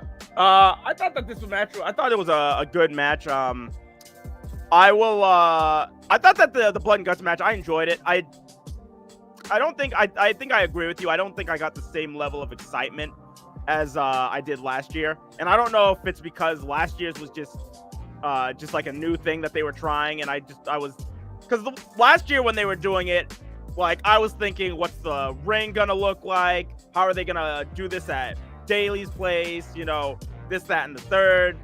None of those things really kind of happened to me. Also, we're coming off of like Forbidden Door. AEW has had like 3 things happening all at once. Like we had Road Rager, then we had Forbidden Door, and like back to back. Like Road Rager on Wednesday, Forbidden Door Sunday, Blood and Guts Wednesday. Like these were like within a 7-day span. Like, so I don't know if that's like another thing that played into it for me or not, but I kind of agree. Like this, I thought it was a good Blood and Guts, but I definitely would rather have taken last year's over this one. So yeah, I'm glad you said Forbidden Door, because I actually meant to start the show with Forbidden Door, getting your thoughts and opinions on that. We did a watch along, so we know that everybody that watched the watch along know that Dark enjoyed it. They know I enjoyed it, but Dark was lit. Dark was lit for Forbidden Door. Like Mrs. Dope was cracking up when she saw. She was like, "Oh, he lit for real." I said, "Yeah, he's lit on this joint." She was like, "He calling the matches and shit." I was like, "Yep." Yeah, I meant to actually start it. We ended up talking about Cena, but Fire Show. We gotta get into it. Fire Show. Just real quick, your favorite moments of Forbidden Door. All right, my favorite moments of Forbidden Door were probably Claudio Castagnelli being named the surprise person against Zack Sabre Jr. That match was also really fire. I was saying that for Danielson's opponent, it could only be 2 people. It could only be Claudio or Johnny Gargano. It could only be those 2 people if you wanted to have a really dope fire match against Zack Sabre Jr.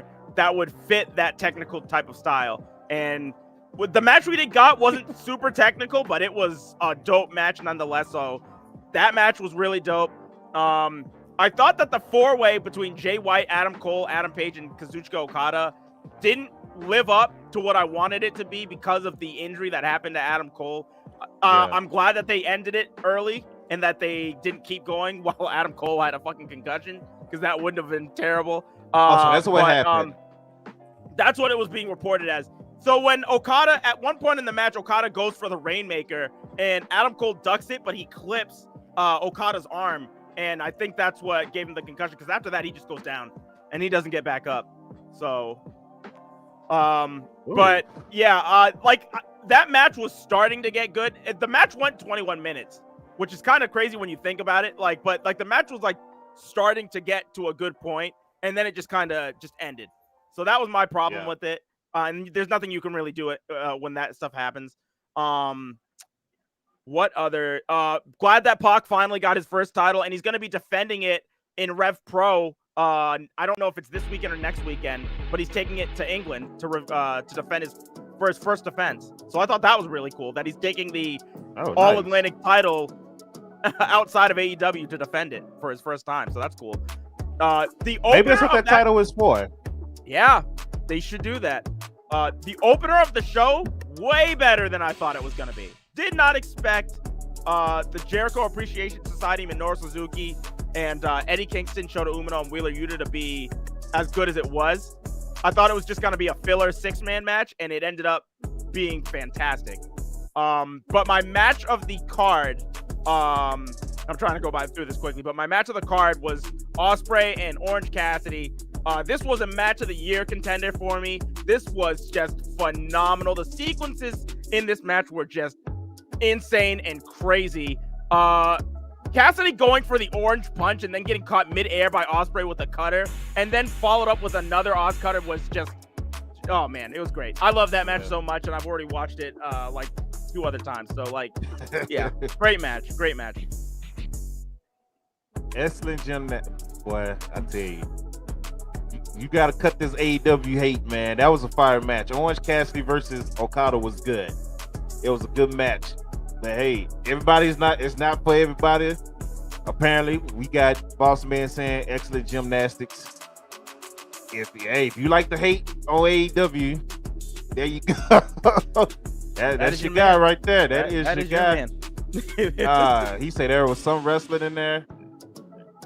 Hey, it was fire. That's all I'm gonna say. It was fire. They told the story with the gymnastics that you call it. So my whole thing in any match is if you telling the story. That's all I really care about. I'm kind of old school with that. I don't care if you're doing flips or if it's like Ronda and Natty last night, which you're gonna get into, where you just wrestling on the mat. As long as you tell a story that makes sense, I'm good. If you're not telling the story and it's just a whole bunch of this and that, then I don't like the match. So moving right along though, I agree with pretty much everything you said.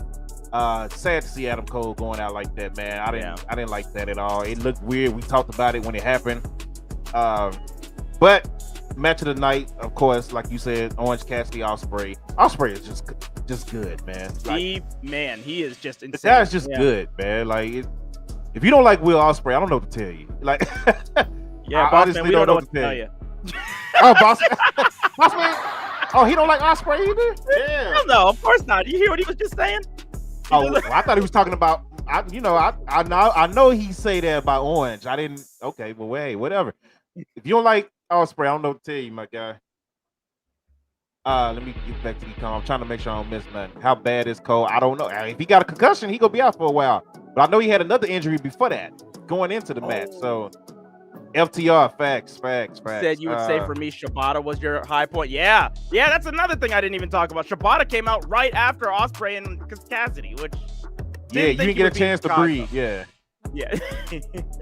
FTR did they thing. Oh man, we got nervous when Dax got injured. Is it Cash or Dax? I don't know. But yeah, whichever one is the bald-headed one. Bald one, yeah. I think that's Dax. They got to be Dax. That's Dax. Cash is always the one with hair. Yeah, so that's how I remember. I always say Cash's hair. So, poor Dax, man. That. Yeah, I got real concerned at that point. Yeah, we all. And got you knew nervous. They were supposed to be the ones that. Oh, it was Dax. Yeah, okay, yeah. And you knew they were supposed to be the one that was going to win that match too. Yeah, so that was, man. So it was a fire show. Glad to see him come back and was able to finish it. But we were saying, hey, maybe they could just pop it back in and he'll come back, and that's exactly what they did. So shout out to them for that. But that was Forbidden Door. Go ahead. Did you hear that Kato originally wanted the Young Bucks to be in this match, and he wanted them to win the IWGP championships, and the plan was changed from this. So I thought that was interesting. I think it was probably the smart move to have FTR win it. Yeah, I think it was a very smart move. I think that was a smarter move. So I think FTR definitely should have won these over them. Absolutely. Yeah. So shout out to whoever, Tony Khan, if he made the decision. Shout out to him. Moving right along to SmackDown. Let's give you a quick rundown so we can talk about what happened last night, which is Money in the Bank. A lot of people have been in the chat asking us questions about Money in the Bank. They're in Dark's chat talking about Liv Morgan. Y'all ready? Yeah, y'all ready for us to get to that? So we're gonna run through Smack. We gotta keep our show in order how we normally do it. So we're gonna go ahead and get into it right now. So we started off with this. I hate this. With all men on the ladder, just in the ring already on the ladder talking noise. I don't really like that at all. Them all being standing on the ladder and sitting on the ladder and yada yada. Omos was too big to get on the ladder. Normal. That's why you don't like it. Dope. Yeah, because no normal person would have liked to watch that. What kind of visual is that? Yeah. What are we doing? I mean, just open the show and they already there. Like they on top of the ladder. I didn't get to finish Impact Diamond Day. That's why we skipping it. I can't talk about something I ain't really finished. So, but I am excited about two tag teams, Deonna Purrazzo and Chelsea Green, and Mickey James and Mia Yim. I am loving those 2 tag teams being formed. They I'm gonna leave it at that. Moving on. Ladder, they're starting on the ladder. Oh, they did a remix to Mia Yim and Mickey James theme and meshed it together. That shit was crazy. Like, that shit was crazy. I saw that. I saw the video of them coming out together. That looked dope. Yeah, listen to that track. That's the track that I'm talking about. It's dope how they did it. But yeah, they talking trash on the ladder. It was entertaining, with them going back and forth. Everybody said what they had to say. Yeah, whatever. You got anything on that? I don't even really have nothing to... It was stupid. I lost brain cells watching that.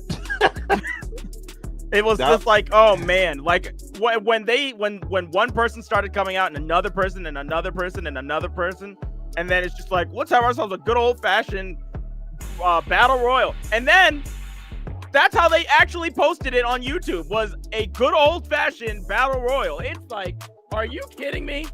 Get out of town. That's the graphic that popped up on the screen when the match started. Good old-fashioned battle royal. I'm just like, bro, y'all get on my nerves.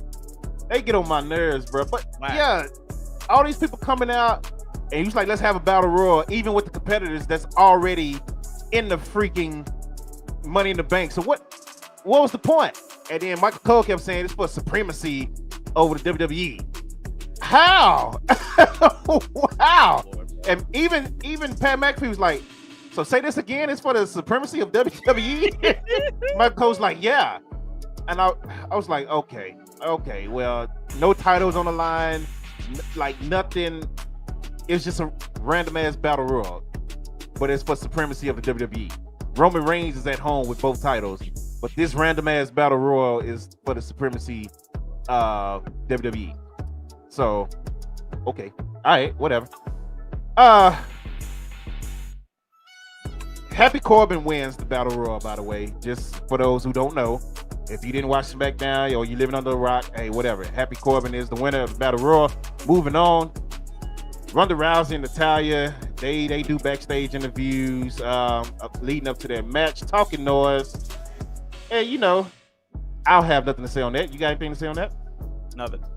Okay, moving on. Nothing. The New Day come out and they're talking. I just feel, you know what? I feel bad for New Day because now they are that team that's being used to put everybody over, and people are going to start forgetting about how good a New Day actually is and all the shit that they used to do, and like all the titles and all that. I don't like it. I don't like what they're doing with New Day. They were used to put over Butch and what's the other guy name from Sheamus group that came from NXT? Ridge Holland and Pete Dunne. And then that went nowhere because Ridge Holland hasn't been seen in weeks. We saw Butch last night at Money in the Bank, but what did they get them? The New Day are just placeholder programs. That's all they are. They're going to be put in a program with Viking Raiders for like, 2 months just to fill time on SmackDown.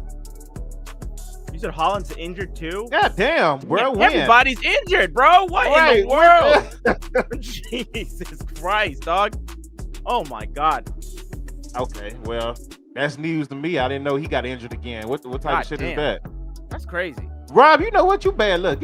You know what, bro? That's the only time you got news for us with wrestling related is when you telling us somebody hurt. That's the only time you know something about wrestling. So it's Rob's fault. It's Rob's fault. Yeah, like Rob was in here telling us stuff. Like, okay, what's only fair? What's only fair? That he got injured? That's no.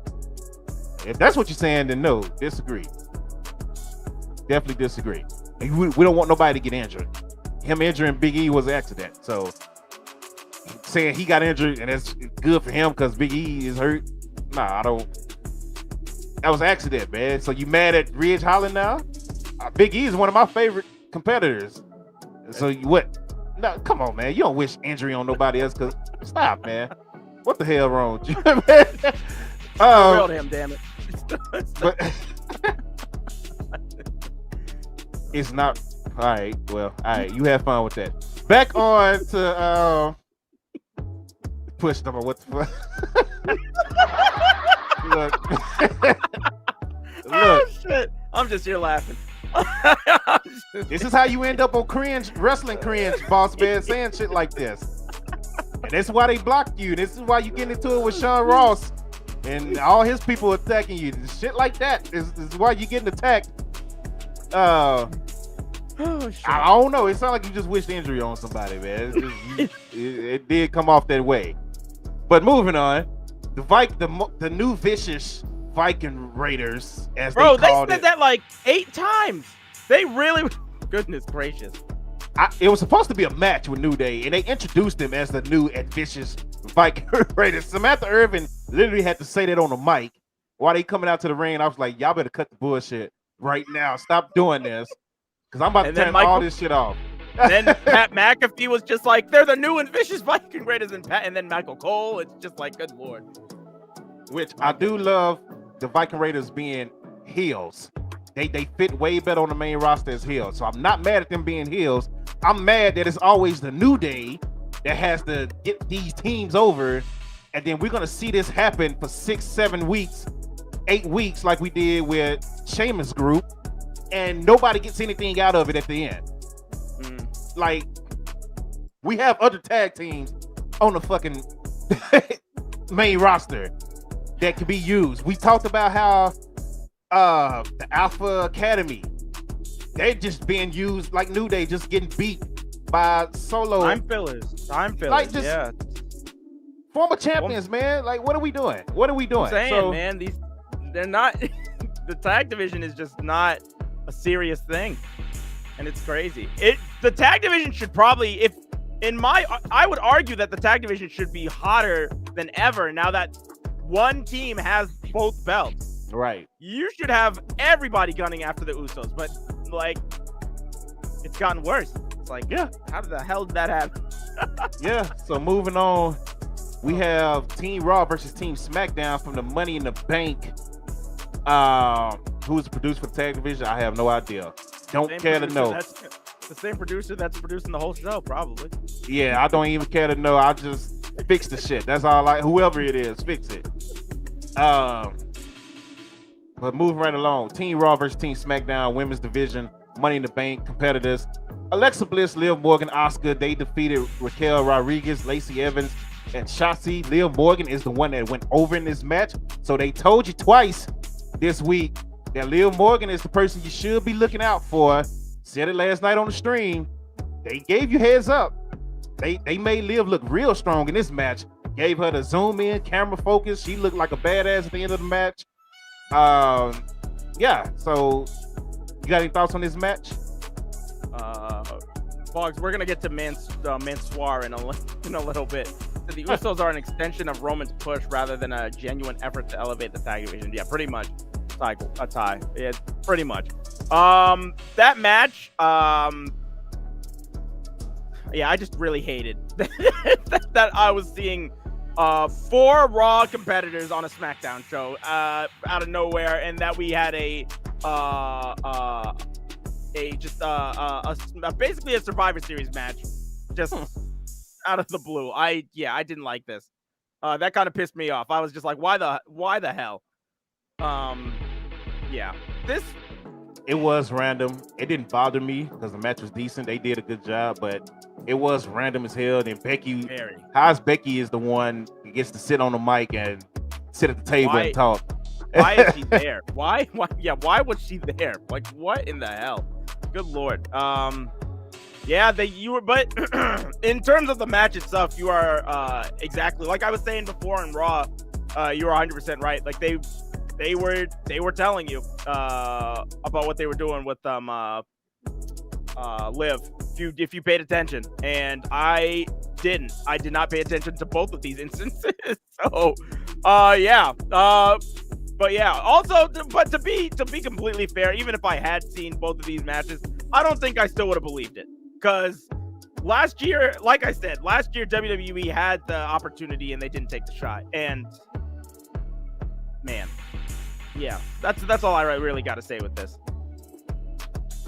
Dave said it was a preview, and I'm just like, Dave, it's so many things you can do, man. We've been watching wrestling for a long time. Attitude Era, mid 90s going up to now, we've seen stories where you don't have to just put them in a match like it's universe mode on 2K. Like, it's so many ways to tell a story without actually just putting them in a match, random ass matches. So, but whatever. Moving on. This kind of pissed me off. Thank God for the Usos and Street Profits being good.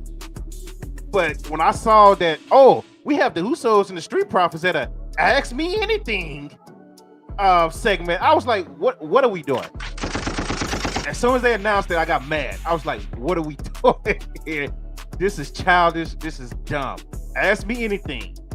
First of all, the crowd didn't even get to ask a question like they were supposed to. Nobody asked the question. Kayla literally asked 2 questions. One to the Usos, one to the Street Profits, and it was supposed to be Ask Me Anything. And the crowd was supposed to be able to ask questions. That's what they said. When they promoted it, the crowd would get a chance to ask these 2 teams questions. Nobody got a chance. The mic never made it to the crowd. But whatever. What up over there on YouTube? Appreciate it. But thank God for the Usos. Thank God for the Street Profits taking full control. Taking full control over that, because that could have been bad. That could have been bad. But thank God for the Usos and the Street Profits killing that promo. Any thoughts on that? Yeah, great promo by both of these teams. This basically set the tape. I was watching this today again, and just the refresher, and it got me. It made me want to watch that match that they had on Sunday again, or Saturday again. I keep saying Sunday. It made me want to watch that match that they had again, because that promo was fire, and the match they had was fire. Like this, they got you hyped for this match. So, like they knocked it out of the park with this. It was crazy. Yeah. So really moving along, we get hold on. I'm trying to see if I can pull it up real quick. We get Maximum Male Models finally get their reveal. I've been saying Mace was in it since the beginning. I didn't know who this other person was going to be, and comes to find out it is Mansoor. And it's just, what do you think? Mansoor, and what was it? Masay, yeah, Masay and Mansoor. Masay and Mansoor, ladies and gentlemen, they are. Whoa, oh man, don't say that again. What? Hold on. He said Mansoor looked zesty. He said, whoa. Hey, whoa. He does look, zesty. Yeah, I told Miss Dope, I say, yo, that could be the next Velveteen Dream right there. The way he's coming out looking, there's your replacement right there, Velveteen Dream. Give it to whatever his name, Mace, whatever. Masay? Yeah, there you go. Masay, yeah. I don't even know how to say his damn name, like Masay. So. Hey, if he can hit a good elbow drop, then that's it. You're all goodness gracious. Here they go, ladies and gentlemen. They are on screen. Man, Mansoor looks like he is trying to bust out of that shirt. Good Lord, that is so small on him. Both of them had the 2 little pants, man. Like the pants were just small as hell, especially on Masay. The pants were little as hell on him, man. I was like, look, man, you need to go take your ass back to the back and do something. But that was SmackDown in a nutshell. You any thoughts? No, I think this is a good thing that we ended on this, because this was definitely the main event. This was the high point of the show right here.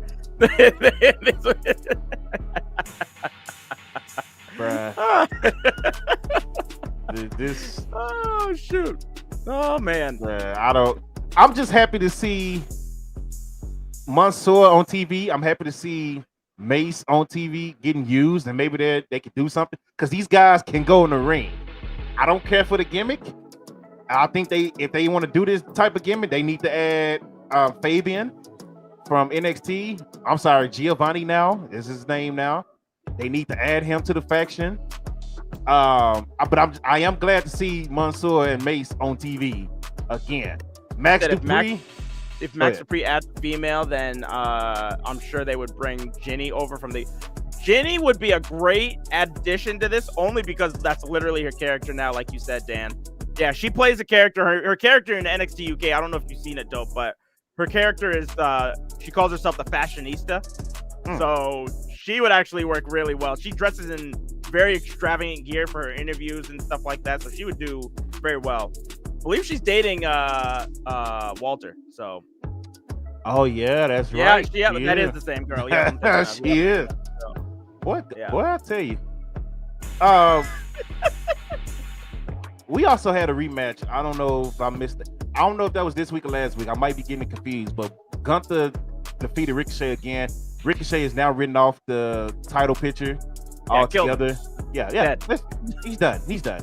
That's what he gets for making that dumbass tweet about light-skinned people and all that shit that he did. You know, back to catering. Back to catering. I'm not gonna get started on Ricochet. Poor Ricochet. He's so lost in many ways right now. And in real life with light-skinned people and in the WWE, this man he's just lost right now. Shit. Mixed race babies that are completely black, by the way, Ricochet. He deleted that tweet quick as hell, but we caught him. You've been caught, Ricochet. You don't play with that. Moving right along. That was SmackDown. Moving right along, we got. Oh, I'm sorry. No, I'm skipping. Let's get to Rampage. I'm sorry. Go ahead. All set.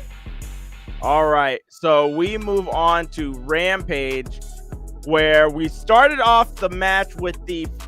We started off the show, with the first ever 20-man Royal Rampage. Now, I'm gonna butcher this. I'm gonna try and explain this. So the way that this works is that the two wings, the two rings were being utilized with as Ring A and Ring B, like the red ring and the blue ring, essentially. So the match started off with two sets of competitors for each ring. When every competitor would come out, one wrestler would go to the red ring, and then the next wrestler to come out would go to the blue ring. Once all 20 competitors were called to the ring, the final competitor from the red ring and the final competitor from the blue ring would meet up, and the match beyond would basically commence. Then the final person to throw that person over the top rope would win the match. If you actually watch the match, it's much easily explained, and this I thought was a great utilization of having the two rings there right after you already have a blood and guts match. I thought this was actually a really, really brilliant idea that I haven't seen anywhere else. I'm sure it's been done on an indie promotion somewhere, but this was actually a really great idea from I don't know. AEW. I think that was the first. You don't think it's been done somewhere else? Nah, I think that was the first. They gotta be. Well, then, yeah, this was a great idea. I like this a lot. So, yeah, I won't go over too much of this match. I would just say to go out and either go watch the YouTube of what happened, or if you can watch the whole episode of Rampage somehow, watch it there. But basically, it came down to Brody King and Darby as the final two competitors. Brody and Darby were kind of going at it for a little while, but Brody quickly got the upper hand.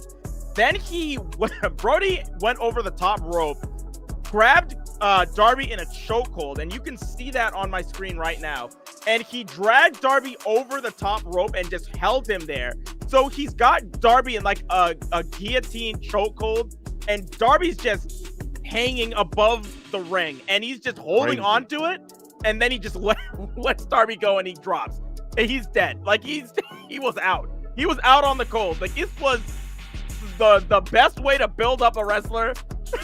Like I was just like, holy shit. Like Brody King looked like a killer in this match. What did you think of that, Doug? I watched the highlights of this during the intro, and I was like, yo, this man is trying to attempt a murder on TV right now. And they let him get away with it. Like that shit was crazy, man. Deadlift chokehold. Man is hanging by his yeah, bro. Yeah. You would have paid me extra for that spot. I'm sorry. Gotta put some extra digits on my check on that one, man. So Brody King is your winner, and next week he will be challenging John Moxley for the AEW World Heavyweight Championship. That match should be really dope. I'm looking forward to that. Alex Marvez is backstage talking with Hook. He says that he notices that Hook doesn't say much during his interviews, and Hook says anything essential is invisible to the eyes. I have no idea what Hook is saying. I was okay. Any thoughts on Hook? That's deep, man. It's poetry, man. Yeah. You know what? I don't know what they're doing with Hook, man. Like, I got nervous when they teamed him up with Danhausen, and it's like he just kind of been just there now. I didn't like the team up with Danhausen because I feel like it was taking away the Hook, you know, the specialness of Hook, teaming him with Danhausen, and I'd rather just see him by himself. And it's like after that team up, I don't even remember them doing too many tag team matches or anything together. Danhausen was doing other stuff, and it's like Hook is just kind of still just there. And I'm like, I didn't like it. So I'm starting to get worried about Hook now a little bit. Yeah. Bog said shout out to Roosh in that battle royal. Yeah, shout out to Roosh. Do you think that Mark Henry put Roosh over big time after that battle royal? Mark Henry was feeling him. Battle royal. They put over Roosh heavily. They put over Konosuke Takeshita and Swerve. Those were the three that they really, really focused on in those matches, and got those three wrestlers particularly. I would say got a lot of good time in that match. Yeah. What was I gonna say? I feel like they want to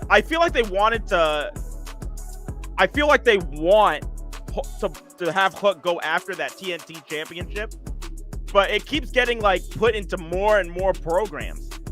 Yeah. And like I feel like they're trying to finish this story with American Top Team, and they're not able to do that yet. But like I don't know. I'm very confused because I feel like they were starting off on hot with Hook. Yeah. But now I wouldn't even say Hook is starting to like go downwards, but he's just starting to stagnate, which isn't any better.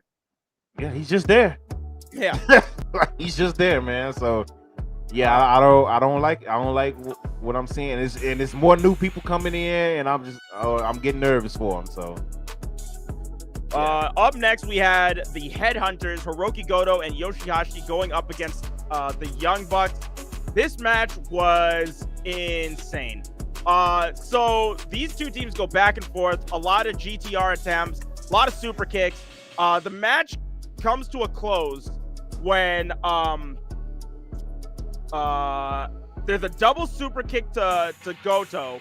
A BTE trigger is given to Yoshihashi. Goto is in the other ring then. He rolls to the other ring because there's still the double-sided ring is still set up. So Nick Jackson does holy shit. Nick Jackson does a triple jump over to the other ring and lands a crossbody. Then Matt Jackson gets Yoshihashi into the tombstone position. Nick Jackson is still in the other ring. So Nick Jackson does a double jump over to the other ring, a 450, and hits the Meltzer driver to end the damn match. The Young Bucks were on a fucking roll. Jeez. This was insane. This was crazy to end this match. I was like, holy Jesus. That was insane. You guys got to go and watch this. I'm telling you. It's on YouTube. Go watch the ending. Just watch the ending. The last, 10 seconds of this match is insane. It's insane. Dope, do you have anything to say about that? Yeah, I only saw highlights, so I'm going to have to go back and watch it afterwards. I only saw highlights of it, so I can't give too much on it right now. But it looked like it was dope, and I'm pretty sure it was fire. So, yeah, I'll check it out. I can't really give too much on that one because I didn't see the match. Main event, we've got Nyla Rose Nyla Rose with Marina Shafir against Toni Storm. This was just a match that happened on Rampage. The high point of this was not in the match itself, but in the pre-match interview with Mark Henry, when Nyla Rose was giving her promo. she almost broke Marina Shafir. She almost started just laughing right in the middle of her promo. So thought that was pretty funny. Other than that, though, Toni Storm won the match. Nothing to really go on about. At the end, Nyla Rose and Marina Shafir start attacking Toni Storm. Thunder Rosa comes out, and they set up a tag match for next Dynamite. It will be Toni Storm and Thunder Rosa against Marina Shafir and Nyla Rose. So that was it. So who's next for Thunder Rosa for her title? Maybe Toni Storm again? I don't know who else would be. I don't know who else. I didn't even look. I don't know. I haven't been on the top 5 page, so I don't even know who her next opponent would be. Bizarre, you said people were walking out during that match. I believe it. See, this is my thing. This is my thing, though. If people walk out of that match, shut up complaining about them not using the women on TV.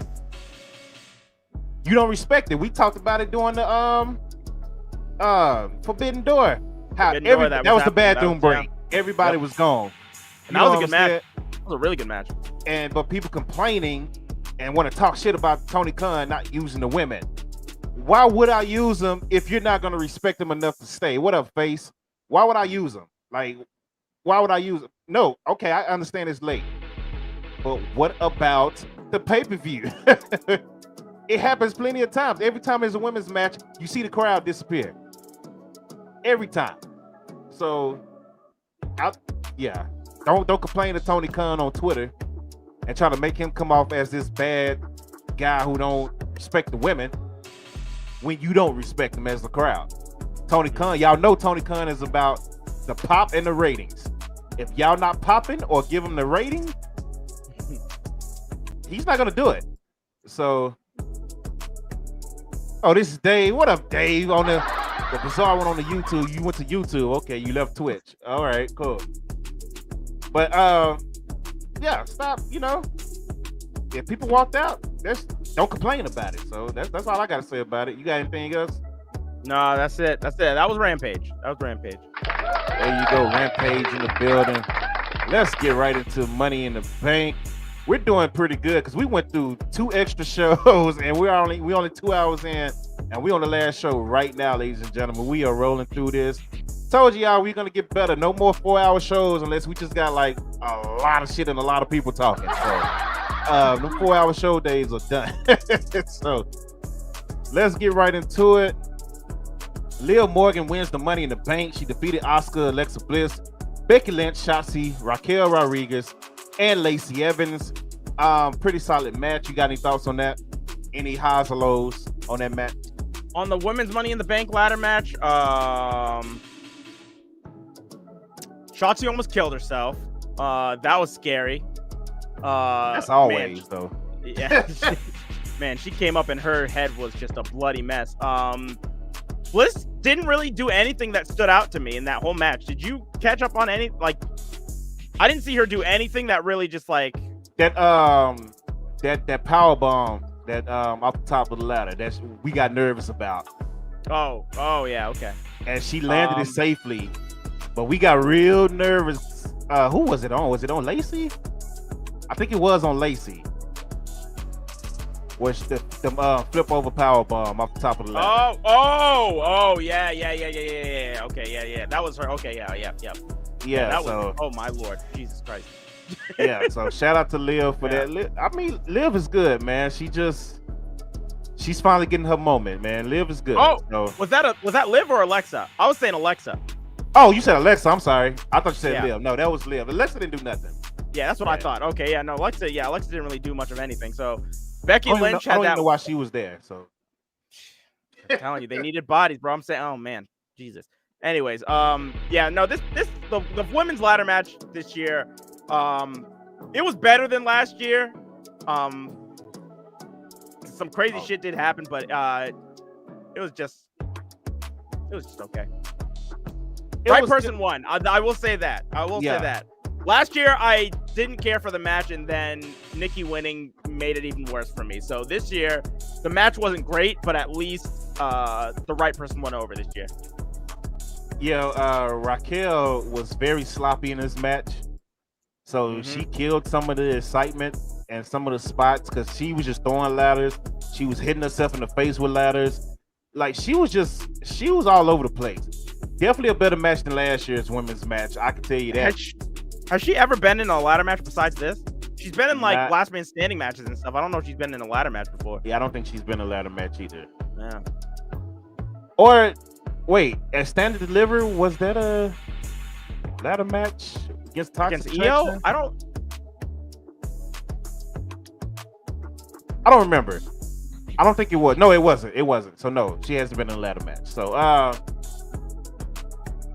you said Nikki winning was awful. Hey, Nikki pitched that gimmick and got over with Vince. That's all that mattered. And yeah, it wasn't the right time for that.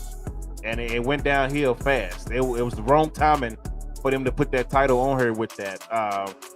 They should have made people feel for Nikki more. Just keep having her get beat down, beat up, and say, get some sympathy on her a little more before, so when she finally does get that pop, that pin, that pop will be there, but it just didn't happen. It was too quick, way too quick of a storyline. Now she's wearing black superhero group, and she's just out of there.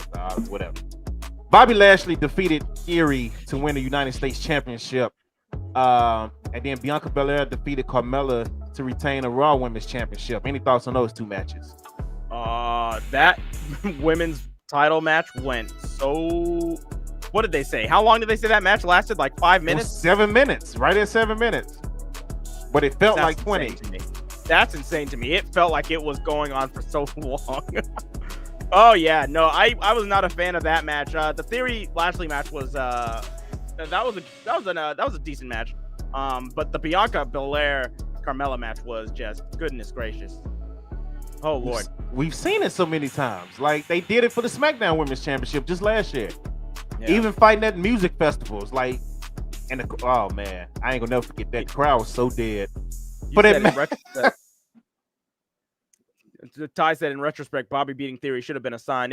Well, we didn't know. We didn't know any better. Yeah, like when he came out at the end, we was like, "Oh, this is why he lost." That's exactly what we said. Yeah. So, yeah. But we didn't think he was going to be added last minute. We thought we'll get to it. We're skipping ahead.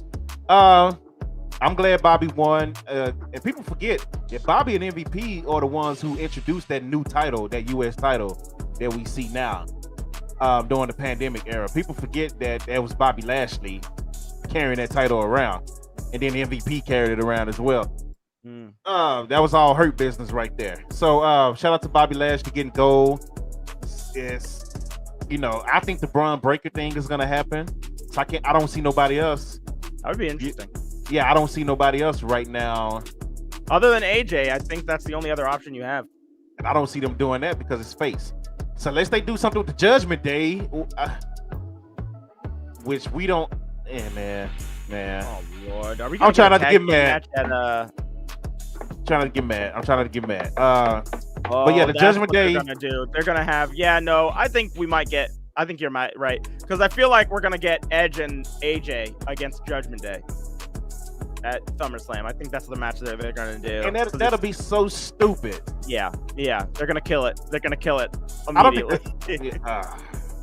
If they have AJ and Edge go over, then they're gonna kill this. They're like quick. Like they lose everything that they've already been building. The momentum.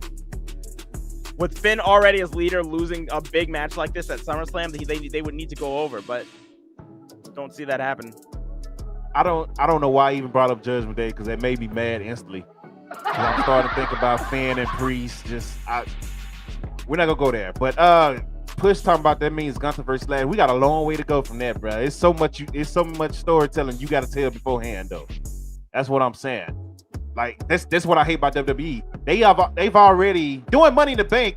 You're talking about SummerSlam because Roman versus Brock, and it's like, but what about Money in the Bank that you got right now? Like, you know what I'm saying? Like all that jumping around and skipping ahead to you, that pisses me off. That's lazy as shit. So moving on, the Usos defeated the Street Profits in the match of the night. What you got to say on that? Just like you said, that was easily the best thing that we saw last night. The Usos, I mean, these guys have had great matches together before, but they were given time on a pay-per-view to actually do what they wanted, and they freaking killed it. I don't know. I just don't have anything bad to say about this match. If you're going back and you're strapped for time, if you don't want to watch the whole thing, then just go and watch this match, because this was hands down the best match on the card. I'm telling you, these guys have great chemistry. Just like when they get into it, when both teams get into it with the New Day, just great chemistry. These are like legit friends who literally talk shit backstage all of the time. Like if you watch the up, down, down stuff that I'll be streaming on my page, you see the Usos back there. They be talking noise they playing video games and all that. Like, yo, they got great chemistry, man. And it's like it was something going on between Montez and Jimmy that whole night, because the shit talking between those two was just crazy the whole match. And it was like, all right, something going on. They being real competitive right now with the way they talking. Montez got the whole crowd doing suck it chants and all that stuff, man. And then Jimmy was like, oh, I gotta move in, suck it. Like it was hilarious, bro. They was getting into it, high flying action, super kicks, told the story, went into it. Unknown Ego. Oh, I said that wrong. Ego Pound, appreciate the follow, man. Ty said dark sipping maple whiskey while saying Miz is better than Okada is better than Money in the Bank 2020. I did say that last night. Yeah, there was a lot of Miz slander. I had to put it right. I had to give him his flowers.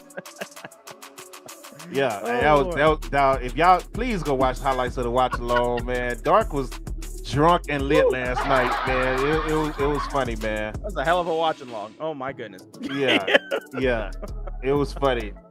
It's two different Darks, ladies and gentlemen, from AEW and WWE shows, man. Yeah, it's crazy. But moving right along, Ronda Rousey defeats Natalya for the SmackDown Women's Championship. It was an on the mat match. Like these ladies for straight submissions. It was old school wrestling. And of course, Ronda messed up her leg, and that led to Liv coming out and cashing in. So, what do you got to say about everything in that match? The Ronda Rousey Natalya match was fine. This was way better than the Raw Women's match that happened. This was actually a good technical wrestling match that they had. I honestly wouldn't have been fine with either woman winning this match. Because I didn't want Rousey keeping the title, and I didn't want Natalya winning. So Liv coming out and cashing in.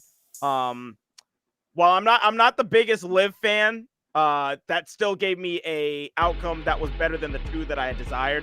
So I was okay with that also. So Liv Morgan and getting the SmackDown Women's title was well deserved. Honestly, she should have won Money in the Bank last year, because there was a moment where Liv Morgan is climbing that ladder and it looks like she's about to get it, and the crowd went insane, and then they just took it away from you. And like I said, this was not some type of long-term booking. I'm sure that this happened this week, and I don't think it's a coincidence that Stephanie's in charge and all of a sudden Liv is actually getting the title. So keep that in mind. So yeah, good on Liv Morgan, and good on whoever decided to pull the trigger on this. So facts.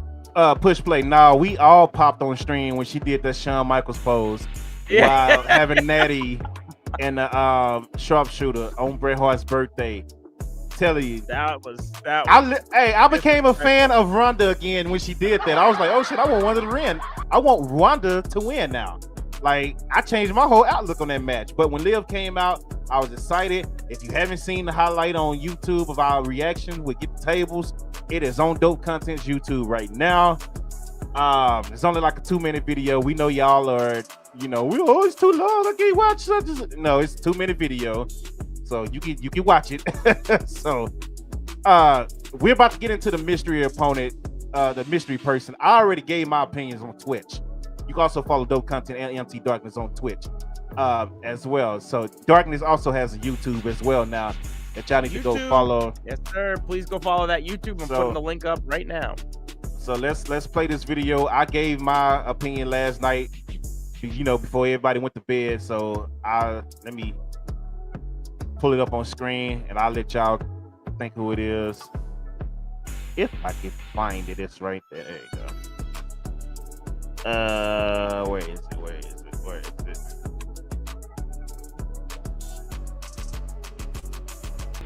All right. So that happens. I think that's it. Yeah. So that happens, and everybody instantly went to Edge Ham Rotunda. He said, yeah, Edge Ham Rotunda. Wow. That's what I said. Rob's like, I'm still saying it's wide. Nah, bro. Like everybody went. Bray Wyatt started trending. So as soon as we got offline, I saved the video to my phone because with things like this, you just gotta slow it down and start looking because they do everything so quick. Only thing that you can really tell when watching live was the gold medals, right? So I slowed it down on my phone. I was like, oh, that's when I saw the Dudley's glasses. I saw the Hardy's wristbands and all that. And I was like, we already saw the gold medal and the license plate. That was pretty easy to see live. Like that crow threw everybody off too. Oh shit, just passed. Hold on. That shit, it's so quick.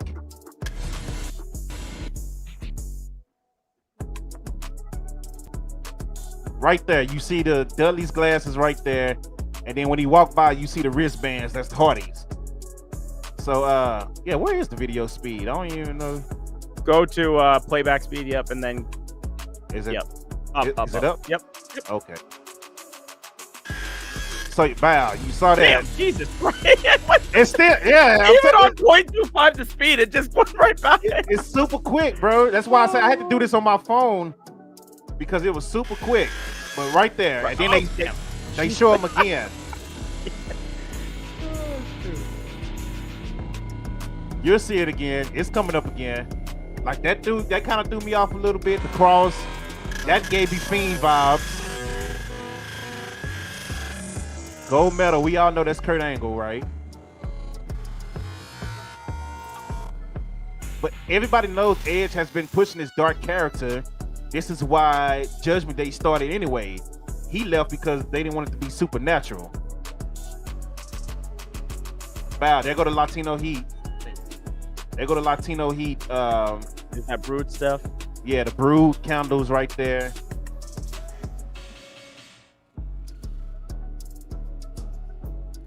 That's kind of like ministry. Too. Yeah, ministry. There you go again. Right Hardy's in. Right oh, Lord. Yeah, so there go the license plate is Latino Texas Heat. Too. Yeah, so and then of course the gold medals, which everybody saw. So I was like, they gotta be Edge, like, because Bray Wyatt has nothing to do. Oh damn, I paused it right on perfect timing. Look at that. I did that on accident, but there you go, right there. But I was like, Bray Wyatt has nothing to do with the Hardys, the Dudleys, Kurt Angle, etc. So you said he left because he didn't want Supernatural, but I swear we ain't seen no Supernatural from Judgment Day. Yeah, because he left. It's because he left. Yeah, yeah. If he had stayed, then that's exactly where they were heading, Ty. That's the direction they were going in. Yeah, like he left, and now Judgment Day is just whatever now. Especially with Rhea getting injured. It's just, man, it's so bad for them right now. I feel so bad for them. Moving on to the main event.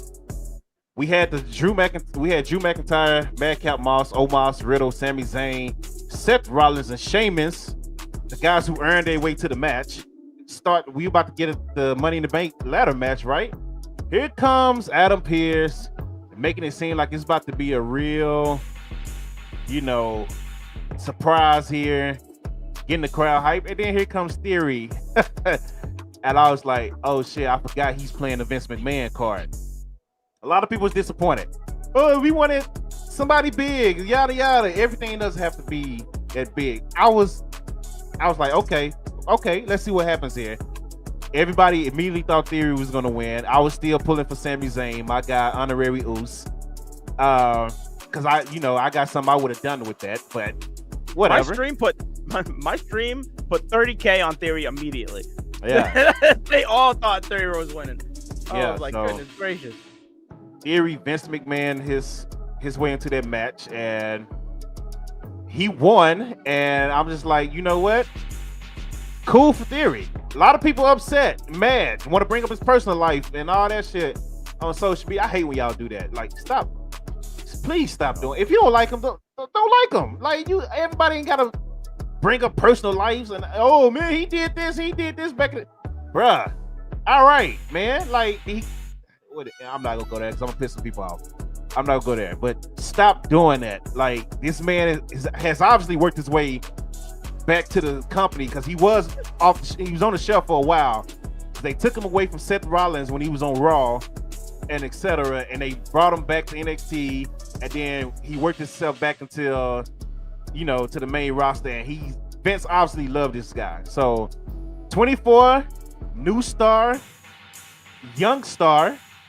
I like it for that reason alone. A lot of people don't like it. What's your thoughts? I didn't mind it. I didn't care. Theory winning was fine. That's what they've been That's the story that they've been telling, and that's like the one cohesive story that they're actually going along with. So I had no problem with Theory winning. Yeah, a lot of people, like you said, are just upset that Theory's winning, and as soon as he wins, they go to a lot of, like you said, his personal stuff, and they start bringing up past allegations, which were proven false. And I think that's really petty shit. So if that's all you're gonna do, I see that happening, and then I also see him and Riddle both getting dragged at the same time without happens with one person or the other. And both of their stories are very similar. Without going into further detail, it's really stupid. So good for Theory. We'll see where this goes. I don't know who he cashes in on. It's the thing. I don't see him cashing this in on Roman. I think Dunk said that last night that he does. Dunk mentioned that he doesn't see him cashing it on Roman, and I myself was just like, yeah, I don't see that happening. He's can't cash in on Roman, so he's got to cash in on somebody else. And I don't know who's gonna take the title off of Roman, but like if it's Brock, that's not happening. It's got to be somebody crazy, unless it's like Drew or Lashley. Like Lashley would make sense, I guess. Like Lashley's the only one, because like Lashley just pinned him for this title, so you could bring it back. But that's long-term storytelling, so we'll see if that actually happens. That would be a tight story to tell. Lashley chasing Theory for the title, but yeah, he's cashing in on Last Man Standing. Adam, I was gonna respond to your comment earlier. You said, do I think Ronda's gonna beat Liv? I hope they bring Bayley back. I think Bayley is coming back to take on Liv at SummerSlam. That's my opinion. I think Ronda's gonna take a little time off, go home. She sold the leg injury last night, and I think they're gonna have Bayley come back. She's been sitting on the sidelines. You need women. Sasha's gone, Rhea gone, Naomi gone. You won't bring Indy Hartwell up for no reason. For whatever reason. Max says people want new stars, but they want the stars that they like. Fact. But Theory is whatever. I'm not gonna vent tonight. Not going to vent tonight. What up, Max? By the way, get table say he loses to Cena. I hope not. Because that's gonna defeat the whole fucking purpose of building new stars. Last night we got 2 new stars finally built and put into the main event title picture. Finally. So when you have a situation like we have now, where Randy is out, Roman is not wrestling, Brock is not wrestling, Cena is pretty damn near half retired, Edge is out, Finn, you just screwed him, and Damian Priest. Like, you got all these people out, you need new stars. So there we go. We got 2 new stars in the women's and men's side. So build up Ricochet again. That's done. That's done. Yeah, that's done. So he said that's done. I gave up after the title run, and I saw how they immediately gave this man a rematch just to get his ass whooped the next week. I was like, that's it. That's it for him. He's done. That's it. We done had our one run. That was our last run of Ricochet. He is done. So y'all Yeah, that's the end of him. Send this man back to catering with Drew Gulak. That's a wrap. Tyson got a better chance at God giving you wings and Ricochet getting a push. I'm telling you, man. You better drink some Red Bull. I'm telling you. You guarantee Theory becomes champion at SummerSlam? I highly doubt it. What's going to happen? I think Theory is going to hold that title that briefcase for a long time. And he's going to cash it in sometime either late this year or early next year. I think he holds on to it past Mania, I feel like. He could. He could. He might hold on to it at Mania. I think that if Roman loses the title, what if he cashes in on Cody at Mania? Who's to guarantee Cody is going to be the champion? Well, Cody will be champion. Because you got Cody and Seth. Everybody's trying to build right back up. Who knows? What if Cody is chasing Seth and Cody wins the title? I think the match that they're going to set up is Cody and Roman. I think Cody's going to come back at the Royal Rumble, take on Roman at Mania. And then Cody will take a... See, this is the thing. I don't know about these these two titles, too. But if Cody ends up winning that match, then I feel like Theory cashing in on Cody Rhodes, and we would get great matches out of those two also. But if Theory cashed in on Cody and took the title from him in the main event at Mania, that would be insane. People would lose. That would get people talking. That would be a great moment. That would probably eclipse Seth Rollins' moment at WrestleMania. Just because of the magnitude also of the magnitude of not only of Roman's pardon the pun, but the magnitude of Roman's reign that lasted so long that was ended by Cody just in a second's time, just for it to be just shut down by Theory. I think that would be huge. That would be a WrestleMania moment. That's what that would be. And you know how Vince loves his WrestleMania moments. So who beats Roman then? Cody. Cody beats Roman. That's what I'm saying. Cody beats Roman. Theory cashes in on Cody. Oh, so you saying it's gonna be Cody and Roman at WrestleMania? Yes. So you giving up with The Rock? Yeah. If Rock and Roman happens, it shouldn't be for a title. I don't think that match in itself.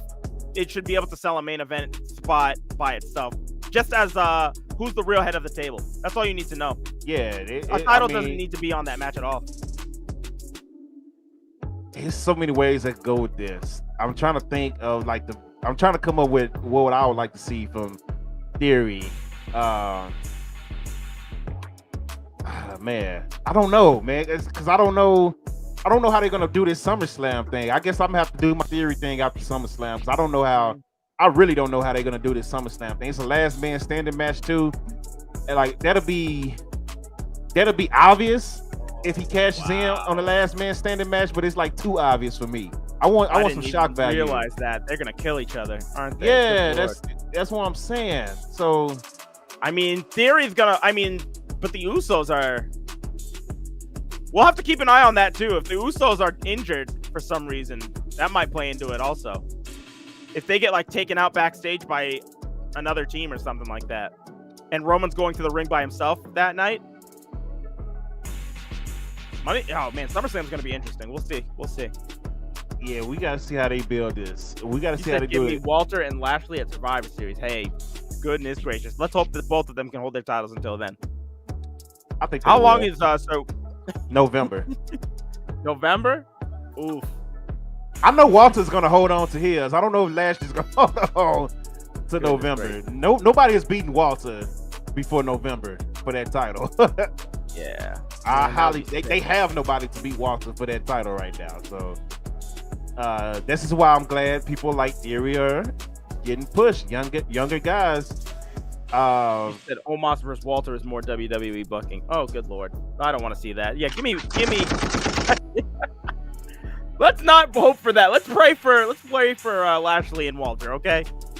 Only positive thoughts, chat. Come on, guys. We don't want to hear that. Ty, I'm about to put you in timeout. If you say something like that one more time, I swear to God. That spot with Omos going through the table was crazy. they were holding him up like Jesus, and then they just threw him down. That shit was funny. That was funny. They Lord. threw the shit out of him. Do I think the next person that beat Walter? You know what? We talked about Braun going up against Lashley after Braun loses Tuesday. I think Braun is losing Tuesday and is going up to the main roster. They could put Braun versus Walter. I would hate that. Oh God, I would hate that. They could do that. They could do that as well. So, but I think they're so high up on Walter. I feel like they'll do it to Lashley before they do it to Walter. Yeah, it makes more sense to do it to Lashley as far as, you know, calling up, because they love Braun, so they're gonna make Braun look good. I think Braun is getting called up after Tuesday. It has Raquel Rodriguez all over it. That's what I'm seeing. Like his title reign is absolute garbage, and he's a 2-time champion. He got that done deal. Move on. Like, yeah, I don't like this. When is the next draft? Who knows? Whenever SmackDown decides gets better than Raw again consistently, and everybody's talking about SmackDown over Raw, that's when the next draft happens. Until then, you ain't gonna see no more drafts. That's the only time they do a draft, is when SmackDown is really starting to lay it in with the storylines and kick Raw's ass. Then next thing you know, oh, it's time to shake things up. Fuck out of here. And then SmackDown is ass for like a year right after, because they trying to start over. And then when they finally build it up again, here comes another draft. That's what they do. So you thought they canceled they might as well. They keep saying Raw superstars and SmackDown superstars, but they all over the place. So who knows? Nobody knows what they're doing, including the people that works there. It's ridiculous. So why y'all trying to make me vent tonight with these questions and stuff? And I'm doing good, ladies and gentlemen. Y'all trying to really get me to vent. We're about to be done with the show. We did 2 extra shows tonight. We talked about 2 pay-per-views and a week in wrestling, and we got it done in 2.5 hours. And y'all trying to make me vent. Stop the shit. Show of the week. Show of the week, superstar of the week. Who you got? Oh God.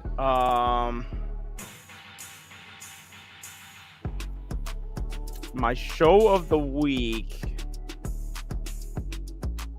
is going to be Rampage. I really have to think about it. I feel like, what have I watched this week? I watched so much. Tough. Yeah, this is Lord. tough. Oh man. I'll give the show of the week to Stardom, actually. I haven't given Stardom a show of the week in a while. This show wasn't a blowout show like they normally have. Like their bigger shows are normally crazy.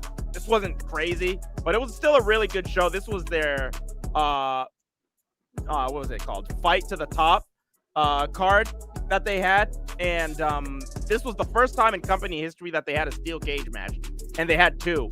And actually, hold on a second. Let me put that. Let me ask you this: are we counting Forbidden Door since it was like last week? Does that count as last week, or how are we doing that? I mean, we technically didn't. We talked about it today, so I guess it got to count. I guess we can, yeah. So if you want to, yeah, we can add that too. So hold on one second. So this match right here, boom. All right, then you know what I'm gonna do? I'll say this. I'll say Forbidden Door was my show of the week then. And for Superstar of the Week, I will give it to Natsupoi.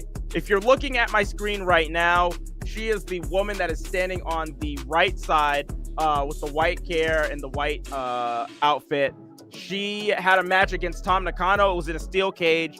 Like I said, this was the first time in company history that Stardom had steel cages in their rings, and they had a brutal back and forth match. Natsupoi ended up coming up short, but the storytelling in this match was phenomenal. Pretty much, Natsupoi is trying to get the white belt, which is the second best belt in the company, because Kairi has returned to Stardom, and Kairi is her hero, and she wants to win the belt and challenge one of the best white belt holders in the company, which is Kairi. So in doing so, she's trying to take on some of the best competitors and some of the best people that have held the white belt. And she came up short against Tam Nakano, but this was a really, really, really heartfelt match that they had, and it was really great. I always talk about how much I love Stardom, and yeah, no, these two killed it, but I want to give Natsupoi her flowers because she was fantastic in this match. So, and she almost died. Liza says she won't, by the way. She said she. Taken says the real question is, who is your favorite sports entertainer of the week? That's disrespectful. We cover everything, sir. Right. Yeah, that's very disrespectful. Show of the week, Forbidden Door. I give Money in the Bank number 2. Reason why I kind of told y'all last night why Money in the Bank was a solid pay-per-view for me personally is because I looked at it as no Roman, no Brock, no Randy, no Cody, no Sasha, no Naomi, no Rhea, no Charlotte, no Bayley. And you managed to entertain me when I went into that show not expecting to be entertained at all. Even the Ronda Natalia match where I was like, I don't even want to watch this. And they had me invested in the story that they was telling. I knew Natty was going to lose, but I was invested in the story they was telling. So, but the fact that you had me invested in stuff that I did not plan on being invested in, and we had 2 new stars finally in the pay-per-view with either a title or a Money in the Bank briefcase, 2 fresh stars, not the same old usual. I was ecstatic about that. So I was like, you know what? Just for that, I got personal reasons about it. Like shit like that. We talk about it all the time. Psychology in the ring, telling the story, and building new stars. We talk about it all the time. They actually did it last night for once. Maybe their hand was forced. Don't matter. They did it. So it wasn't, it wasn't the same Drew McIntyre, Sheamus, Becky, Asuka. And I love Asuka, but let's get somebody new. You know what I'm saying? So I appreciate it. Money in the Bank number 2, Forbidden Door number 1. Superstar of the week. We got a lot of new people in position, man. Like I'm struggling between Theory and Liv because those are huge. Liv actually won a title, but Theory is like he is skyrocketing to the top right now with that Money in the Bank briefcase. And if Theory is the one to, let's just say they have Theory take it from Roman. Oh, holy shit. You going up there. Like that's, I don't think it beats that. You know what I'm saying? So, but since Liv actually won the title and nobody saw that coming, I'm going to give it to Liv Morgan, Superstar of the Week. And then Liv got me hella views on YouTube, so I'm going to give it to Liv as well. Shout out to Liv Morgan for that, because that little 2-minute clip I posted is getting hella views right now. So shout out to Liv for that, way more than the Theory video. And there's reasons to that I told Dark about off stream. And we're going to stay off stream with that because, that's between us. So can't tell everybody everything. So, yeah, that's it. And hell of a show, hell of a week. Appreciate y'all. We finally back. We are finally freaking back. It's been a while. Let's get a handshake for everybody that came through. The YouTube, both our pages. If you're watching it on Twitter, shout out to you for that. Anything else you got to say, you want to talk about before we get off? Anything you want to promote? Anything? Yeah, make sure to MTDW. We got a new episode coming up on this Thursday. Hold on a second. We are 2 weeks away from our next pay-per-view, which is Tropical City Rumble. We got a big show this week. We have got Kota Ibushi against AJ Styles. We've got a rematch from Night Vice. We've got Bryan Danielson going up against Naito again. And in the main event, we have got a 4-way match with Matt Jackson, Keith Lee, Bobby Fish, and Finn Balor. 4 of the participants that will be in the 4 tag teams ladder match for the MTDW Tag Team Championship. So make sure to come for Thursday's episode. We do some channel betting. If you bet and you can't make your payments, Big Tony will be coming for you. And I hate to say it, but Big Tony, you don't play. If you want to watch that match that I was talking about with Natsupoi and Tom Nakano right over here, 55 Dark Avenue, you can go over there. I was streaming that literally right before this show. So the whole show, you can go and watch that. Stardom is an all-female promotion. It's my favorite promotion that's going on right now. These girls work so hard and they're phenomenal. They tell great stories. But yeah, go to my YouTube, click the link that's been provided, subscribe, and like everything that you see if you like it. So we put a lot of work into these things. Me and Dope both do. So yeah. Yep. Hey, claps with Dart. Make sure you follow him on YouTube. I don't remember if he said that just now, but if he didn't, make sure you follow him on YouTube as well. As the Federate, the E-Fed is on YouTube as well. Newest episode just went up today. Hey, Rob, don't rush me, man, for my sports podcast, man. You sit and wait for it, damn it. That's what you do, Rob. You sit and wait, man. I'm trying to let free agency play out a little more, man. But he said I'm patient, but golly, I know, bro. I've been slipping. I've been doing the DKF. So DKF is returning tomorrow. We about to get ready for, this is the week of the second budget cut podcast. I keep saying freaking podcast when it's the pay-per-view. The second budget cut pay-per-view coming up pretty soon. We just took over Mexico, and right before that, we did the NWO special. I'm trying to debate if I'm gonna make the pay-per-views and a special YouTube only. I don't know yet. I'm still debating on that, or we might do Patreon for that. So if you don't see any specials on Twitch anymore, just know they either on YouTube or they on Patreon. I'll let you know. But yeah, it's gonna be a fire week this week. I already got the card loaded up for the next DKF episode. It's been loaded up for like the past 2 days and just haven't done it. So you got arrested in Mexico. Hey, Lizard, I don't know how you typing there, because this not American jail. You can't get on your phone in Mexico, but you locked up out there. But yeah, we got that. We're gonna watch some more. I'm trying my best to watch NWA on stream, man. I just can't get into it, bro.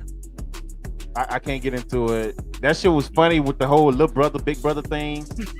That was hilarious, but outside of that, bro, I just can't get into NWA, dog. And I feel bad about it because NWA is very traditional and you want them to succeed. I just can't get into it, dog. So we'll start back watching MLW. We haven't watched MLW in a while, so we got to catch up, see what's going on. We got a bunch of people coming soon too. Yeah, so we gotta catch up with MLW. Back, everything. Yeah, Fatu is back in the action, doing his thing now. And that's my favorite guy there. So Fatu is one of my favorites, period. So he's good. He's fantastic. Man, I'm ready for him to make a move. Get out of MLW. I'm ready for him to make a move. Go to Impact or something. Be the tribal chief of Impact.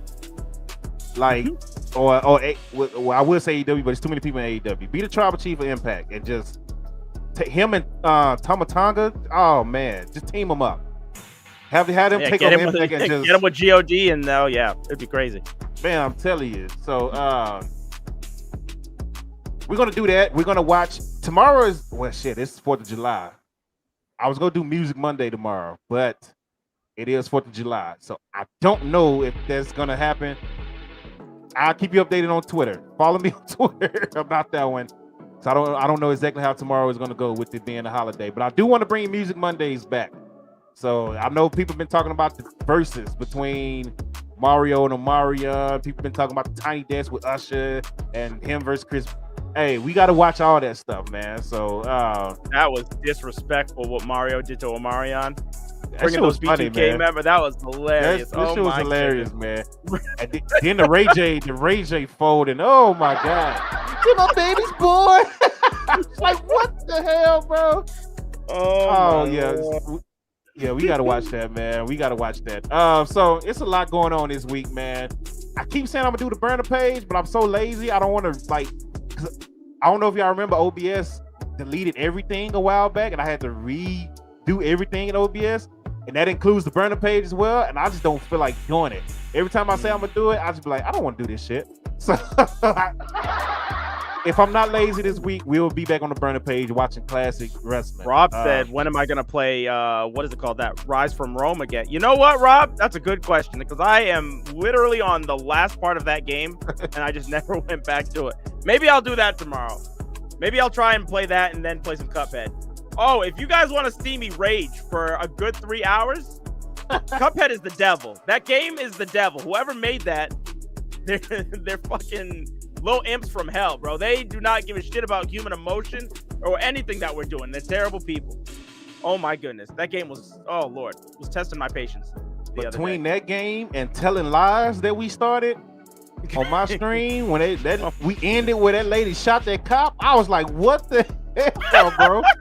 Like, and I'm still lost. I have no idea where to go. Like, I don't know any more clues. That's why we stopped, because I was like, I'm stuck. And the chat didn't help me at all. It was like, I don't know what else to type in either, head ass. I was like, well, shit, we done playing the game then. Don't nobody help me. Because I don't know what else to type in. Shit. So that's why we ain't brought it back, because can't nobody help me yet. So I'm playing that shit on stream only, because I need help. That shit was crazy. I need help on that. Like, that's our own stream only game. I haven't even touched it outside of stream. So they kept giving so many clues. And when we finally think we got something, it just, we like, okay, now we lost again. So yeah, bruh. That shit was definitely rated R. You said I could not get into NWA. It's like, because of no entrances, it's like a sandwich with no bread. That's never heard anybody describe it that way. But I get what you're saying, though. The last episode that we watched was one of the latest episodes. They had entrance music, Ty. So they brought it in this time. I don't know if it's, consistent, but they had it on the last episode and it was still boring as shit. Like, Matt Cardona, he's back now, so hopefully he can get that title back and bring some action back to NWA. I'm not feeling Trevor Murdoch as champion. I'm sorry. I'm just, no. I'm just, congrats to him. He worked hard. I'm just not feeling Trevor Murdoch as a champion. But anyway, that's a good show tonight, man. I appreciate y'all. Much love to y'all, man. Thank y'all for coming through. Thank y'all for sticking it out with us. We did it under 3 hours, ladies and gentlemen. There was a lot to talk about. A lot, from the Cena to Forbidden Door to everything. It was a lot to talk about. So I appreciate y'all coming through. Join us next week. We will be back. I don't think it's a pay-per-view next week. Unless I'm missing something. Is there a pay-per-view next week? Oh, well, I'm gonna say no and just hope that's the answer. Okay, yeah. Okay, so we'll be back. We'll be back next week, back on usual schedule. If you want to join the show, the link is in the chat. I know we've been slipping. So don't think that we saying you can't join the show because we've been slipping. We just been slipping. We've been trying to get through these shows and keep everybody under 4 hours. So really under 3. But and we're about to do that now. I don't want to reach 3, so let's get up out of here. But you can join the show. You can join the show still every week. Just let us know when. Even if we forget to put the link, just say, hey, let me join the show. Let's talk about whatever y'all talking about. So that's it for us. Let's end the show the way we started it. John Cena spitting bars, ladies and gentlemen. Let's get right into it. It's 20 years of Cena. Let's get right into it. 20 years. And we going up, up, up, up. Break song. I'm making ground mine. You taking downtime, every word is hustle. The whole entire sound shine, chasing the finer things, shining like diamond rings, gemstone flow. That's the clarity my rhyming brings. Kid with the cold voice, I'm such a bold choice. Tailored suit, pulling up in that Rolls Royce, drop head coupe. Suicide doors, arriving like Sinatra, Louis Vuitton floors. I'm talking about my shoes, I'm chalking up your cruise. I'ma give away the end, partner, y'all about to lose. That's just the way it goes, don't take it to heartbeat. I say you're just a friend, cause my biz is the marquee.